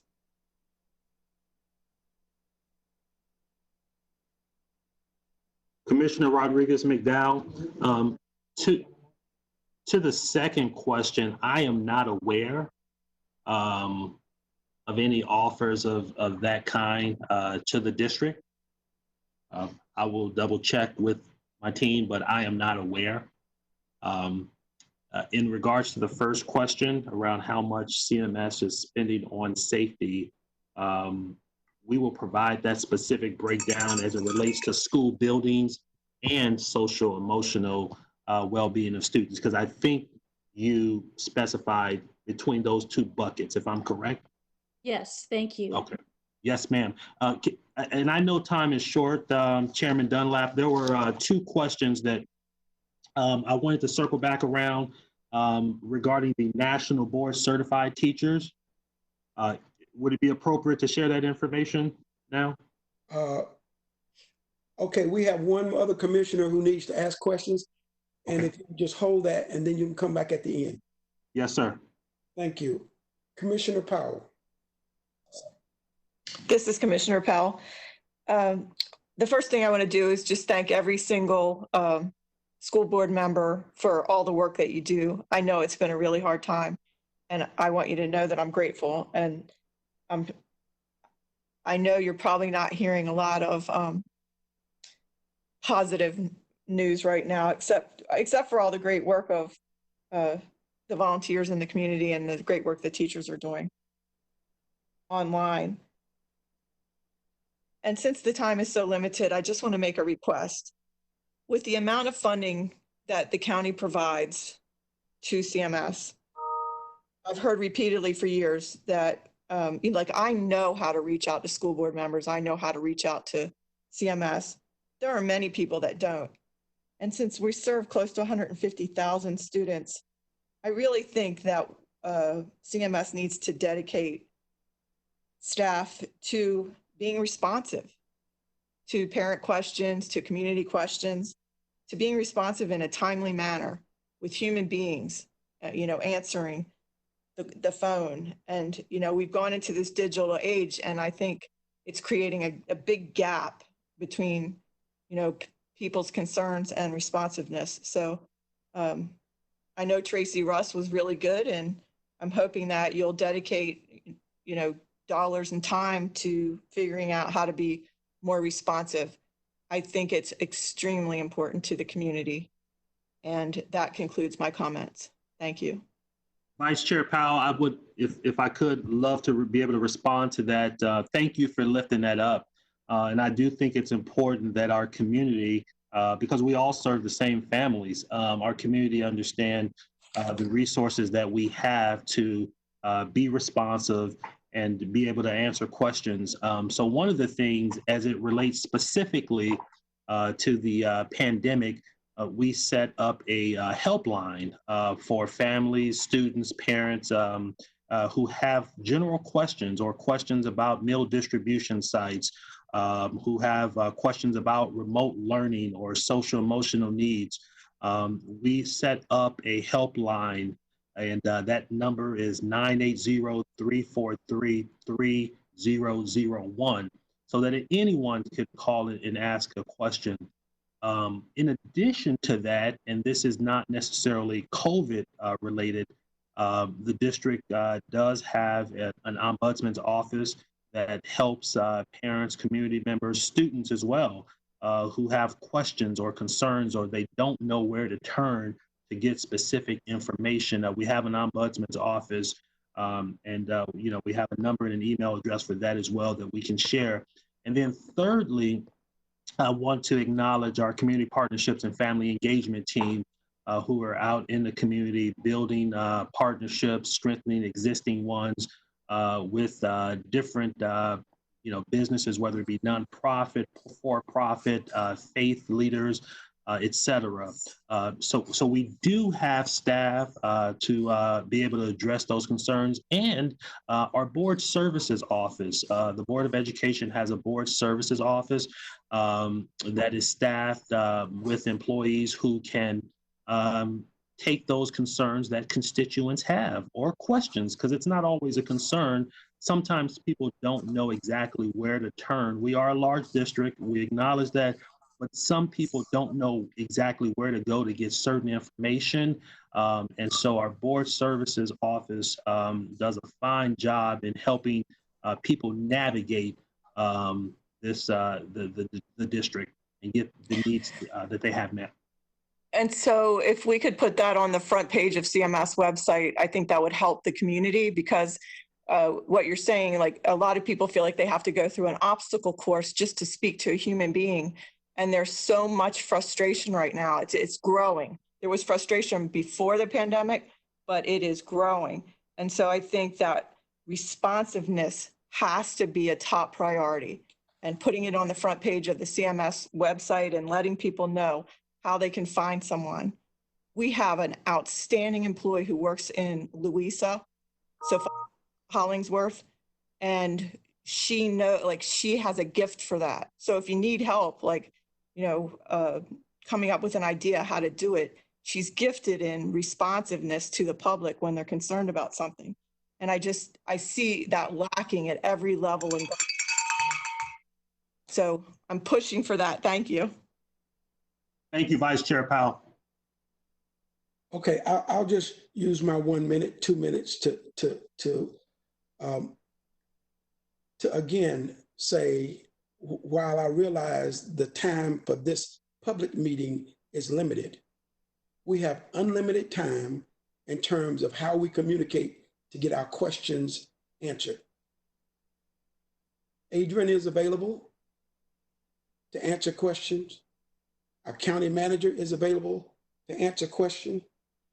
And there's a counter to every school board district on the county where you can reach out to your school board member to help you get your questions addressed.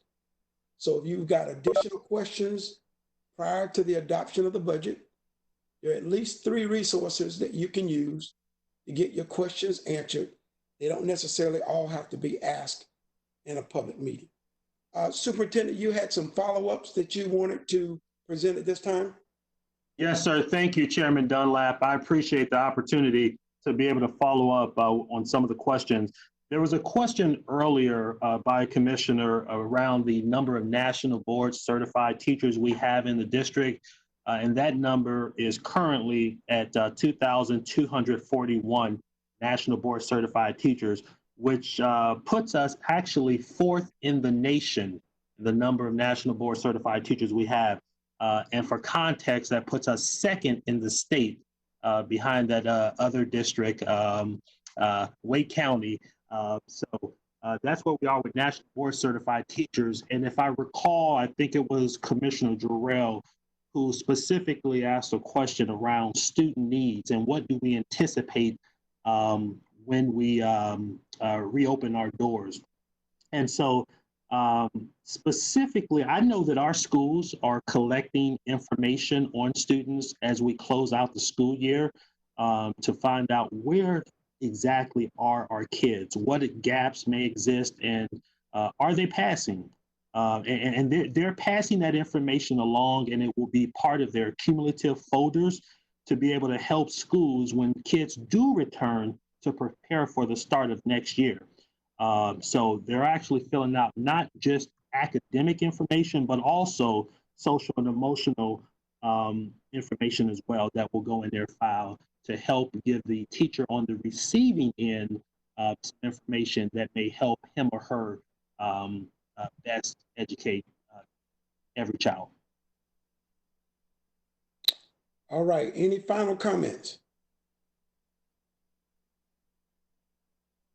If not, let me again thank you and the rest of your staff and your board for your presentation here today. This time I'll turn it back over to our county manager.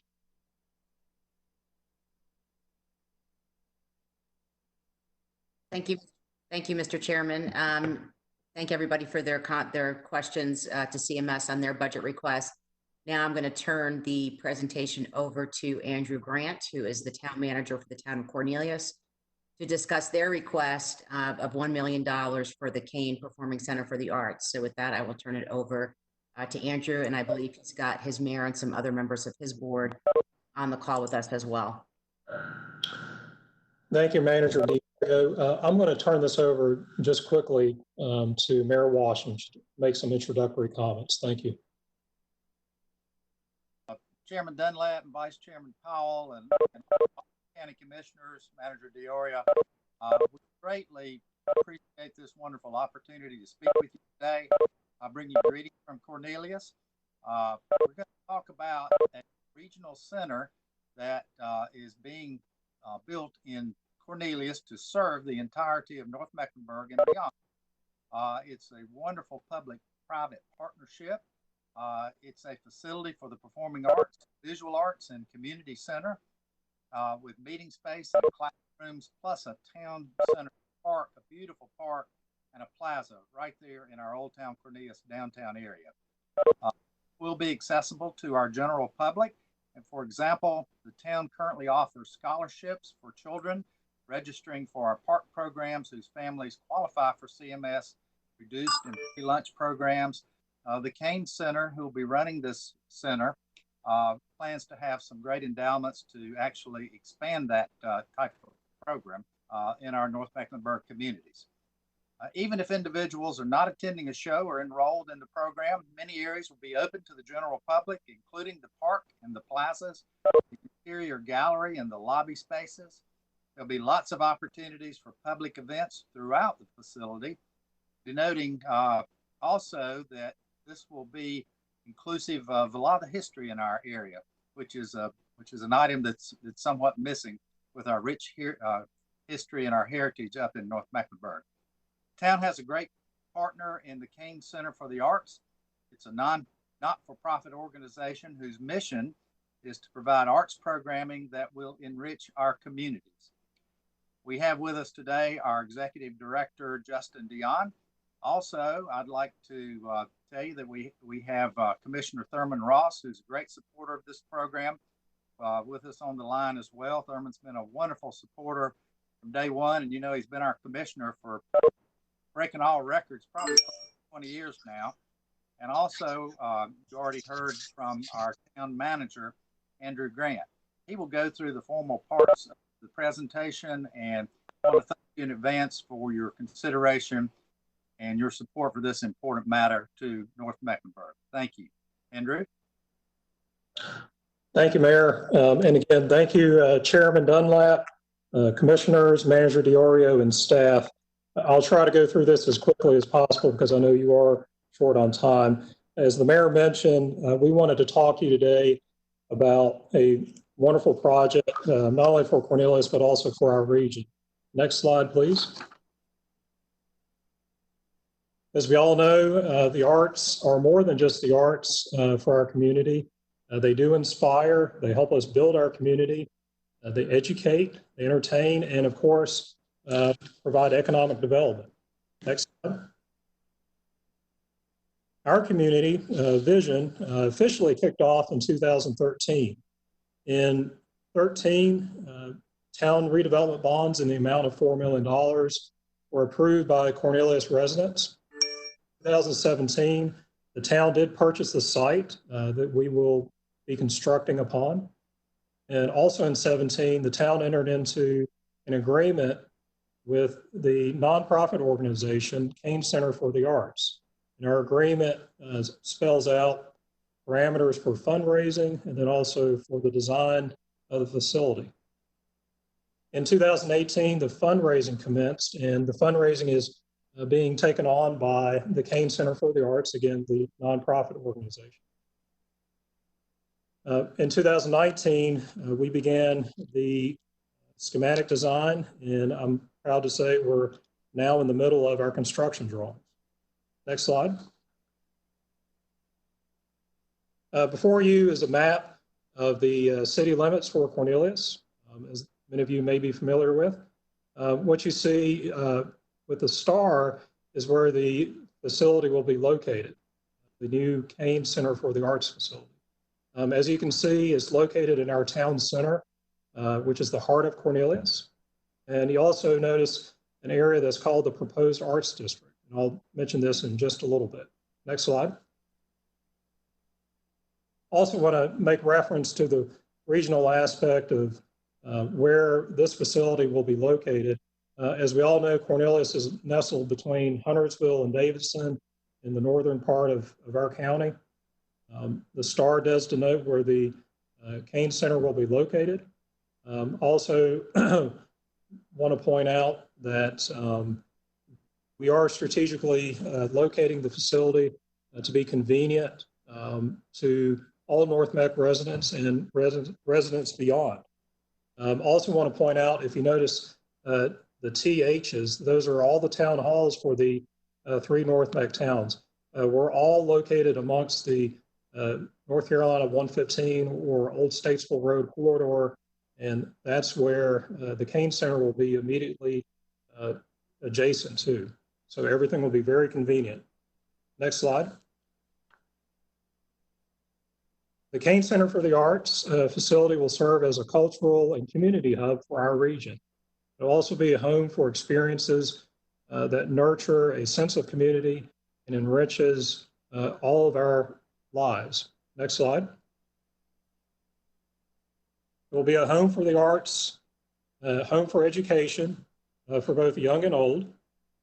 And even without a building, I do want to add that the Kane Center, the organization, has facilitated numerous education outreach programs. Next slide. In 2019, the Kane Center, and again, without an actual facility, was able to facilitate 25 performances, many of them in CMS schools. All in total, performances in 20 of our K through 12 schools. These were through partnerships with known organizations such as the Children's Theater in Charlotte, and then also Charlotte Ballet. In total, over 8,000 students were served by these outreach programs. This current calendar year, Kane Center plans to continue that outreach and also to reach out to the pre-K population as well. Next slide. As you may know, the town of Cornelius does have its own Parks and Recreation Department. We've had a long, successful history, and also for the past, for the past 13 years, we've operated an arts center of our own. We do have an arts facility that's located in the town center. And through our partnership with Kane, we anticipate allowing Kane Center to manage the programs that we are offering, the arts programs that we are offering. So to tell you a little bit about our existing center and our existing programs that the Kane Center will manage for us, we have on any given year an average of 224 visual arts programs that we offer to the community. Our programs include a number of items, including painting, drawing, photography, jewelry making, art exhibits, special holiday events as well. In total, we average 4,600 program participants each year. And as the mayor alluded to, the new facility will be not only for Cornelius, but it's a regional draw. Currently, we do that as well with our own facility and also with our own arts programming. A little more than half of our participants are Cornelius residents. However, we have a little more than 20% coming from Huntersville, 12% from Davidson, and then 12% coming from outside of the 3 North Mac towns. And as I mentioned, the majority of our programs will move to the Kane Center to be offered by the Kane Center. Next slide. In our new facility, the town will contract with the Kane Center to provide the programs, and more will be added.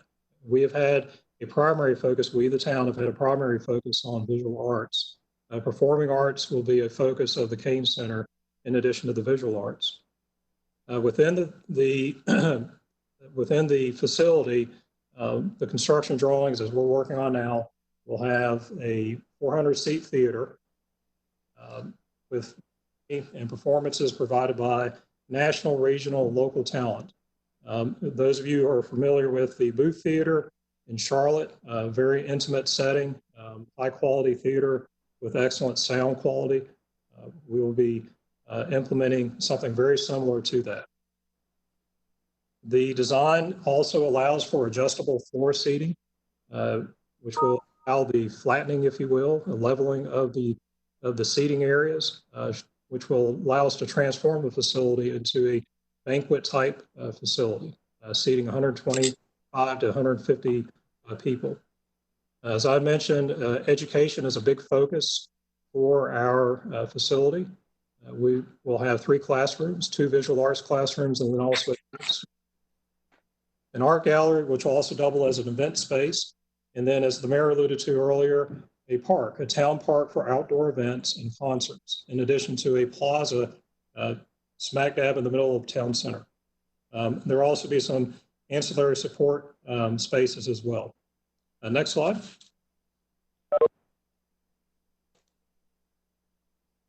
This is actually an earlier conceptual design we have used publicly. We actually are about a week and a couple days away from a new design being released to the public. And if we were having this meeting after that release, you can see the new design, but I can assure you the new design is even more eye intriguing than what you see here. However, just want to mention some of the important features here in this site plan. What you see here, in the back, prominent area in the back is the park space, green space, if you will. Off to the side, where you see some umbrellas, this is the Town Center Plaza that I was referring to. And then actually the new design, it's actually larger than what you see here. As you'll see, you're looking at the back and the side of the building. The front of the building actually fronts on Catawba Avenue, and I'll show you a picture here in just a second. The building footprint will be very similar to what you see here. However, as I mentioned, the design is actually even nicer than what we here today, but wanted to give you an idea as to what it may look like so you can have a visual for it. So next slide, please. This is a view from Catawba Avenue. Those who are familiar with Catawba, it runs straight through our town center. Town Hall is on Catawba Avenue in addition to our police station. The building that you see there off to the left, that's the front, again, of a conceptual design. And again, I can't stress enough, our design looks even more incredible than what you see here. What we also want to make note of is that the town, as we are envisioning an arts district forming with the Kane Center facility being the anchor for the arts district. We also have plans for a festival street in the future to allow for the community to gather along Catawba Avenue. And we'll temporarily shut Catawba Avenue down, or a section of Catawba Avenue down, to have festivals, to have community events, to draw the community, all from the community, and throughout the region to events, not only to the facility within the four walls of the facility, but also to the plaza, the street area, and then also the park in the back. And the Kane Center will be at the center of it all. Next slide. As I mentioned earlier, we are looking at creating an art center district. Just to picture it in your mind, if you think about NODA and what that looked like prior to the development of that arts district, this will be somewhat similar to that, although I will say even better. We'll have an area in town where we will do some land use planning to tweak our land use plan and also our code of ordinances to allow for uses that are compatible and supportive of the arts district. It spans about half of a mile, a corridor of our town center. It stretches all the way down to the Smithville community. Then also we'll look at items such as increasing our residential densities, having new types of residential product there in the area, supportive of restaurants, and also very walkable, a very vibrant area of town, again, to draw the entire community to. Next slide. Just wanted to show you real quickly a couple of the floor plans. Won't go into great detail. This is the first floor. It shows about 250 seats of the theater. It also shows in the upper left-hand corner about 1,100 square foot visual arts classroom. There's also a gallery / event space on the bottom floor too. Next slide. This is the balcony area, about 150 seats on the balcony.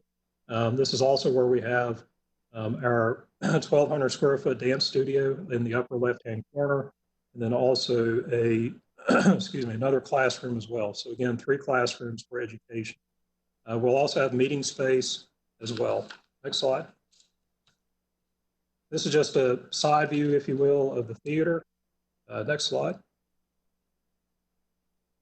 As is important, what's going on in the 4 walls is as important what's going on outside of those 4 walls. I mentioned to you the town park. This is a site plan view of what the town park in the rear of the building looks like. And almost to the bottom left-hand corner, you see a small ellipse. That's a future stage for performances. And again, the outside space being very important to the community.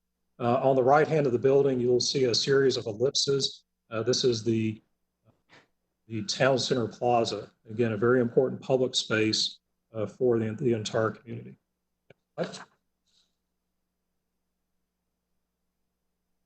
Our timeline is we'll finish out our construction drawings late summer, early fall of this year. Assuming fundraising continues to go well, we will commence construction summer of 2021. Construction is 14 to 18 months. We will be able to open our doors late 2022, early 2023. And then next slide. Question you may ask is, where is fundraising? The overall cost is $25 million. The town is contributing through land purchase and also our redevelopment bonds, a total of $5.5 million. The fundraising goal is 19.5. Currently, Kane Center has done an excellent job by raising pledges, currently at the amount of $10 million. So the remaining campaign is approximately $9.5 million. Again, Kane Center continues to diligently work at that. And if you can click one more, thank you. And then the last thing I'll mention, again, in the interest of time, the town does respectfully request a $1 million capital contribution towards this project from the county. And next slide. And any questions. So again, I apologize for going through that so quickly, but wanted to leave time for questions. Thank you. All right, first of all, let me say thank you. Let me pose a question to you. Time we had allotted for this meeting has expired, and I know you have questions. Let me just tell you that over the course of COVID, I've been keeping tabs on how long it takes us to pose questions and get responses. If you are allotted 3 minutes per person, it generally takes about 40 minutes to get through everybody, even if only 7 people ask questions. If you ask for 5-minute period time to ask questions, it generally takes about an hour. If you ask for 7 to 9 minutes to ask questions, it takes about an hour and a half. My question for you is, how long do you want to expend this meeting?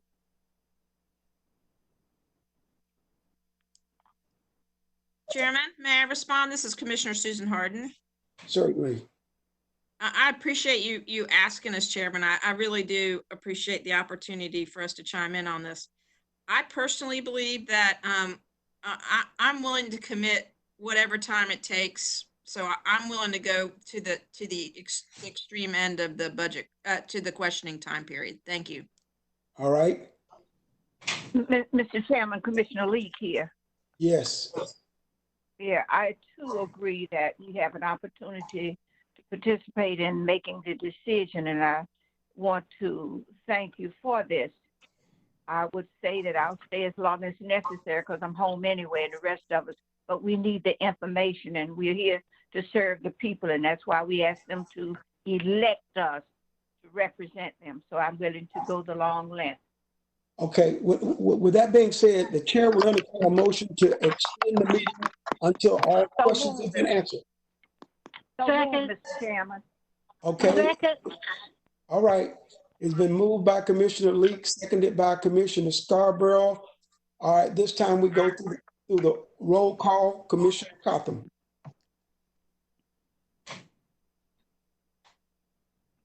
Commissioner Cotham, how do you vote on the motion? I vote aye. All right, Commissioner Fuller. Aye. Commissioner Scarborough. Aye. Commissioner Leak. Aye. Commissioner Jarrell. Aye. Commissioner Harden. Aye. Commissioner Susan Rodriguez McDowell. Aye. Okay, the chair votes aye. We will start with 5-minute rounds, 2-minute follow-up, and see where that gets us. And if we need to do something else, we'll come back and do it. All right. At this time, Commissioner Fuller, you get to ask the first question. 5 minutes. Thank you, Mr. Chairman. And I just have to say how excited I am about this project. I just think this is going to be a fantastic addition to our arts offerings throughout Mecklenburg County. And the notion that we would have not just the existence of art programs in North Mecklenburg, but an actual facility, a theater, dance space, art exhibit space. This is tremendous, and so I'm going to enthusiastically support this request. In fact, I wouldn't even object to our contribution being even higher. That's how important I think having this center in North Mecklenburg really is, and what I think it means for all of our arts and cultural offerings throughout Mecklenburg County. So the notion that we would have this center in the north part of our county is just so attractive to me that at the appropriate time, even I would make a motion to make our contribution even greater. I don't want to give our county manager a heart attack here, but I just think it's so important for us to support these kinds of efforts, and the fact that we have contributions from the private sector as well makes this even more of an attractive project. And I'm hoping that it can also be a template for us to be able to provide just such facilities in other parts of the county. But I just want to say again that I just think this is fantastic. I'm looking forward to being able to partake of the offerings of this facility, and so I don't have any questions. I just wanted to say how excited I am about this project, and thank you to Mayor Washam and Commissioner Ross and others who have made this possible. Thank you, thank you, thank you. And those are all my comments and questions, Mr. Chair. All right, Commissioner Scarborough. I have no additional questions. I'm just so excited about it. Thank you very much. All right, Commissioner Coppin.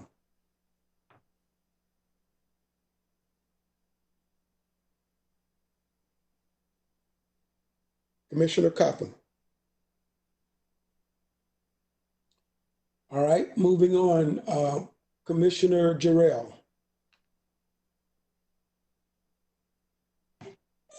Thank you, Mr. Chairman. I don't have any questions. I appreciate the presentation. The value add is clear, and thank you to our colleagues. Really appreciate it. Thank you. All right, Commissioner Susan Rodriguez McDowell. Thank you, Mr. Chairman. Again, I don't have any actual questions, but I do want to point out what an exciting project this is and how transformative it looks like it will be. And I just think it's a tremendous opportunity. And I do hope that we are able to do projects like this in other parts of the county as well. So thank you for the opportunity to learn about this project. And I support the project. I support giving the contribution to the project, and I hope that it will serve as a model for other projects in the future. So thank you very much. Commissioner Harden. Thank you, Chairman. I do have a couple of questions. For it's a $25 million project. Have you received any state or federal funding for this project? Commissioner Harden, we haven't received any federal funding. We have received a relatively small amount from the state that we use for design, and then also for some, I will say Kane Center has used it for also some programming as well. We've asked every chance we get, Susan. Okay, so we have another request in. Okay, can you share with us that request? Because I'm wondering if we can use our funding to leverage anything else for you, I guess is one of the questions I'm wondering. Anyway, what do you think about that idea? Well, first, what is the size of the request? And secondly, is there any way that we can use our funding to leverage state or federal funding? Possibly. We haven't had that opportunity in the past, but we have received a time or two $100,000 plus $25,000 for programming. So some of the wonderful programming you've seen in our schools comes from the state supplement that we've gotten. That's about all that our representatives yes, that we could be asking for. So they're going to bat and trying to get at least that. Hope that we can find some avenues for additional ones with the leverage you're talking about. Well, the reason I say that is, you know, the Blumenthal Performing Arts Center was funded with state dollars.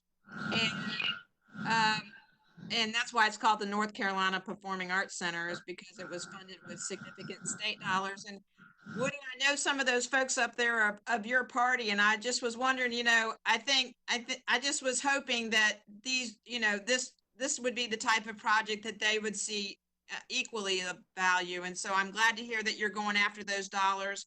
And I guess I just, again, would like to entertain thoughts about how we can help, you know, help shake trees for you to make that happen for you. So that's one question I have. Second question I have is, did you get any funding from the Foundation for the Carolinas? No. Justin, would you like to address that? Executive Director.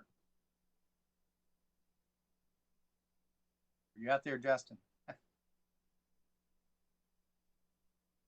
We have had some, I'll step in. We have had some meetings with them. So far, I don't think there's anything specific that they have committed. I think conversations continue. What would you add, Justin? I'm sorry, can you hear me now? Yes. Okay, sorry. Thank you all so much for this opportunity. Yeah, I'll add to the mayor's comment.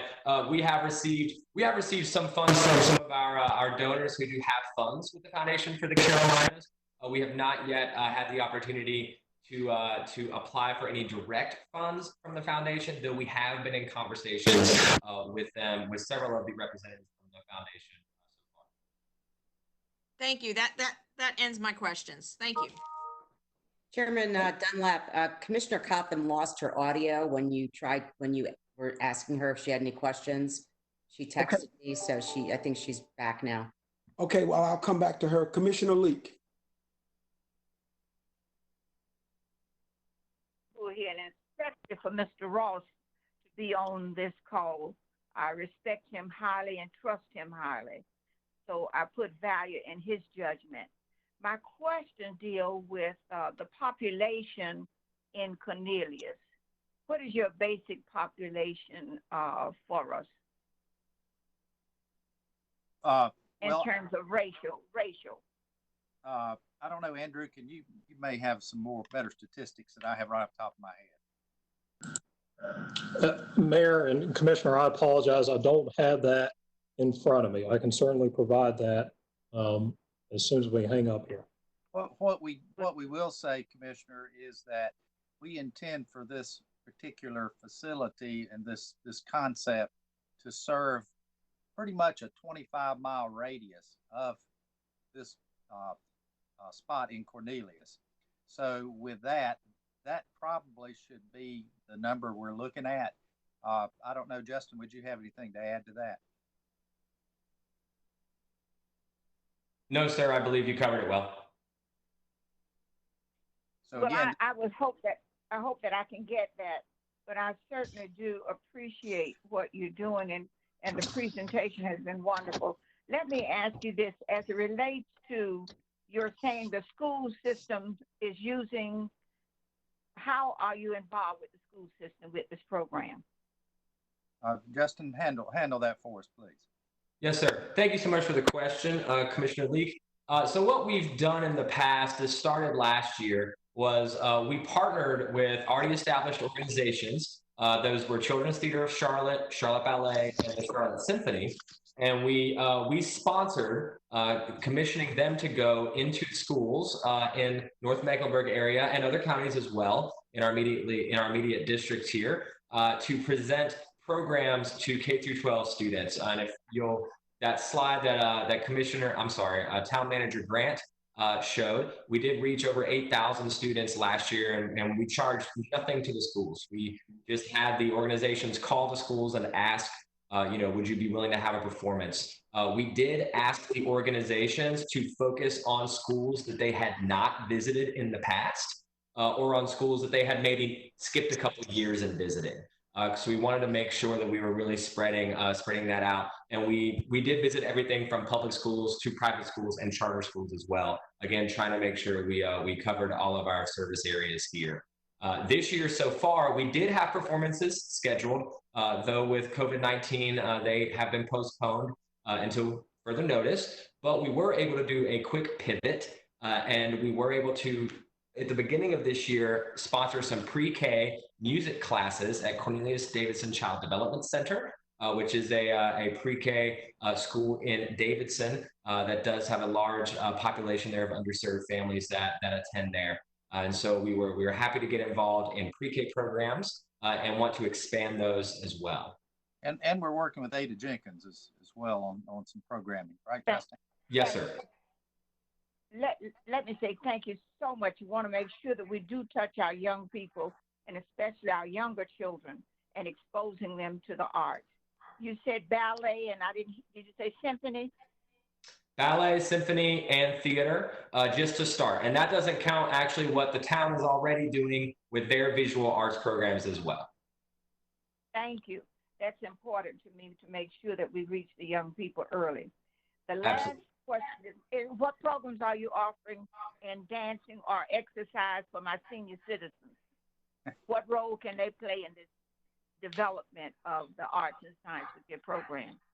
So that's a great question. Last year, we were able to offer a senior citizens dance class taught by Charlotte Ballet here. And we did have, I think we had around 10 to 12 senior citizens who attended the class.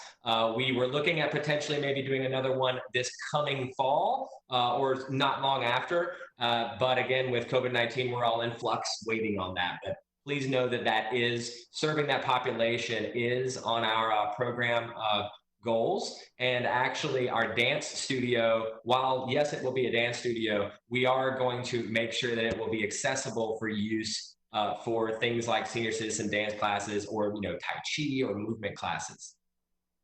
Well, thank you so much again for your presentation and offering these services to the total community. So when you have the senior citizens dance, let me know so I can come and attend. Yes, and bring my date. You're on our list, Thank you. And Chairman Dunlap, I've got some racial ethnicity data for Commissioner Leak, if I can give those out now. So according to the ACS, 86 white, 8% African American, 2% Asian, and then 4% other. All right. I didn't hear the first of that. Excuse me, I didn't hear the first of that, Mr. Dunlap. Could he give that again, please? Absolutely, Commissioner. 86%. And thank you. Yep, 86% white, 8% African American, 2% Asian, and then 4% other. Thank you so much. All right, Commissioner Cotham. Oh, thank you, Mr. Chairman, and I apologize that my audio went off. This Kane Center is, I have been so excited about it. When I first became a commissioner and when I was up in Cornelius, it was a contrast because we had a lot of problems with the reval, but then at the same time, there was so much joy about the arts. And I can tell you their arts community and their participation, as I listened to the presentation, I was like, this is an understatement. It dominates that area. And one thing that hasn't been talked about is the outstanding work of the people up there in pottery. They have an enormous following with pottery. And so many children and seniors are involved in all of the arts. I got involved with the Canes, well, at that time we didn't have a name, but the expansion of the Arts Center. And I think it was in Mayor Washam, I think it was in 2017. And I was on the steering committee and it was so exciting. And I remember at that time, because I had been a trustee at the Blumenthal, talking to Tom Gabbard at the Blumenthal, and he was very, very excited about this and thought it would also complement the Blumenthal. And he was very excited and continues to be excited about it. one thing that hasn't been addressed is that this will really be a destination, and it will really be an economic driver for the region. And that is also exciting. But so many people, during the time that we were working on this in the early days, the committees were taking it very seriously, and we traveled to other areas to see other performing arts centers and to get ideas. And there was tremendous due diligence on this. And that really made a very strong foundation for this. I felt I never doubted that one day that we would have a grand opening, because there was so much commitment and so much expertise in the room. And they were able to attract our wonderful executive director. And he's been involved, as you can see, in the guidance of this. And so that has been very helpful, as opposed to so many times there's a wait until after it's built and then they go look for an executive director. Well, here we had someone with a lot of expertise who became part of the community and was involved in it on a day-to-day basis, and to guide the committees. And so it was just a perfect collaboration. And but I am so excited about this. I have seen the joy. That I have been to their festivals, and the other art center has also been very successful. So this is the next step, and they are more than ready, and this will be a model, and it'll also complement our Blumenthal, and that is important to me as well. So and I join Commissioner Fuller and others who, if we could do any more than what they're asking for, I would certainly support that. But we'll leave that to the manager. But I am thrilled, and I'm proud that I was in some way a little bit of a help in the beginning. And I know this is going to be a tremendous success, and it'll be great for the community, and especially for our kids and our seniors. And it'll really be an economic driver, and something we can all learn from. So thank you very much. That ends my comments. All right, Commissioner. Who did you say? Commissioner Powell. Oh, okay. This is Commissioner Powell, and I support this. And I just want to tell you why. The things that really stood out to me are how involved they have been with local school students, because I think that relationship is really important. And especially the park programming that they are planning on. They have a wonderful director of Parks and Rec, and he and his team will be working throughout the entire art center to come up with creative ideas on park programming, and already has some. And like Commissioner Cotham said, it will be an economic engine, a destination site. There are some other things that I really like. They have dedication to a green space, which is really important. It will positively impact just even looking at the site. It'll be a very positive recreation of what is there now. And you'll be able to access much more green space. Behind that area is a creek. So they've already done some legwork on exceeding stormwater management requirements, which is because they have such a great team, especially with Troy Fitzsimmons. And so when you look at the trees in the picture that they showed us, those will not be the trees. It's just a picture, but Troy will make sure that we have native trees in that area. And these are things that you need to think about, for the future. And so they've done that. They've done everything about it, making it more walkable, connecting to the community. The Smithville community asked to be included early on. They were responsive to that. And you saw that in the map of making the whole district, that whole arts district. So I think that the team has considered community input from the beginning. And I wanted to share everything that I really like about it, because it shows how how do we work together to build community? And I love that they involve the schools and the parks in all of their planning. So I support this. And, you know, I want everybody to know that they didn't just come up with this ask in the past few months. They asked soon after I was elected.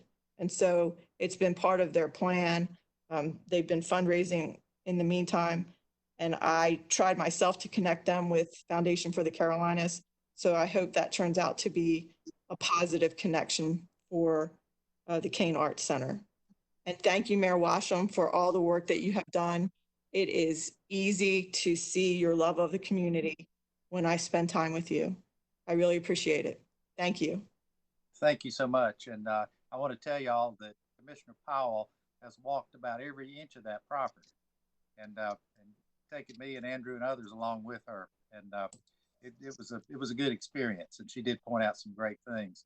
And back to Commissioner Cotham, thank you for your input and your service along the way. You've been with us a long time. For a contributor to our project personally, and we're grateful for that. And so thank you for all you've meant, and you have been a consistent supporter of what's going on in our town. Thank you.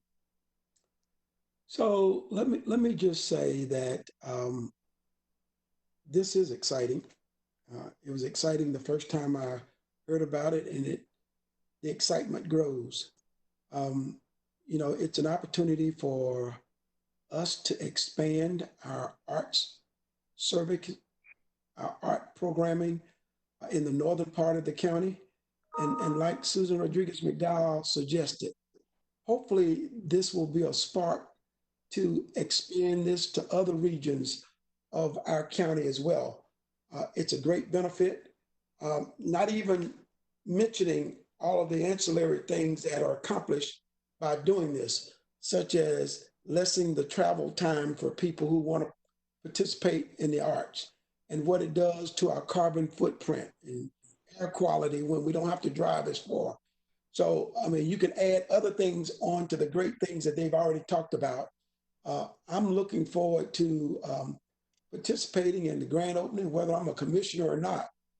I just think it's going to be an exciting part of Cornelius, and it's actually going to transform downtown. So I'm looking forward to it. So we have a second round of 3 minutes, I think. And if you have nothing to share, the time certainly would appreciate it. We'll start with Commissioner Fuller. Mr. Chairman, I have no questions. Let's get this thing done. Thank you very much. All right, Commissioner Scarborough.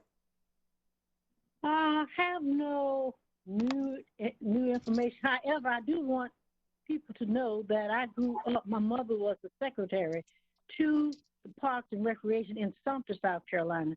So this excites me, and I hope Mom is listening, and she'll be excited as well. Commissioner Cotham. Oh, thank you, Mr. Chairman. No further questions. And Mayor Washam, thank you for your shout out. And I will be contributing again, because I think this is one of those, this is very worthy. And I want to be on the list as one of your donors. But I am so excited about this, and I'm so glad to hear my colleagues being excited about it. It's going to be better than ever, and it's going to give a jolt of enthusiasm to not only North Mecklenburg, but our whole county. So thank you very much. That ends my comments. Commissioner Jarrell. Thank you, Mr. Chairman. No additional questions. Just want to say thank you again for the presentation. I, like all of my colleagues, very, very excited, and always have to give a shout out to Commissioner Ross for his leadership, and just want him to know how much I appreciate him as well, and all of our colleagues up there. Thank you. Thank you. Commissioner Susan Rodriguez McDowell. Thank you, Mr. Chairman. I don't have any further questions or comments. Thank you. All right, Commissioner Susan Harden. No further questions at this time, Chairman. All right, Commissioner Leak. Let me say thank you to the presenters, and I'm just excited as the rest of those of us who serve this great county of ours of Mecklenburg. And thank you, and thank you, and thank you. Commissioner Powell. No further comments except to say thank you. And I'm glad Thurman, Commissioner Ross is on the telephone call. That speaks to his commitment. So thank you for being here. And you guys have one of the best park directors I've ever met. So I don't know if he's on the phone call. I can't see him, but tell him thank you for his input. Like, you guys did a really good job. Thank you. We agree with you, Elaine. Yeah, he's good. Thank you. Well, finally, I'll say that it has been a pleasure to work with the town manager and the mayor and the commissioners on this idea. It just goes to show how much we can do when we work together. And we certainly have appreciated your cooperation with COVID and some of the other things that we're doing. And we look forward to our further interactions as it relates to this particular project. And thank you again for your presentation. Thank you, Mr. Chairman. All right. So this concludes this agenda item. I'll remind you that at 6 p.m. we will start our public budget hearing. So I look forward to all of you joining us again at 6 p.m. At this time, I will entertain a motion to adjourn. So moved. This is Commissioner Fuller. Moved by Commissioner Fuller. Second, Commissioner Powell. Seconded by Commissioner Powell. Any unreadiness? Hearing none. Roll call vote. Commissioner Fuller. Aye. Commissioner Scarborough. Aye. Commissioner Cotham. Aye. Commissioner Jarrell. Aye. Commissioner Susan Rodriguez McDowell. Aye. Commissioner Harden. Aye. Commissioner Leak. Aye. Commissioner Powell. Aye. Chair votes aye. Meeting stands adjourned. We'll see you again at 6. Thank you.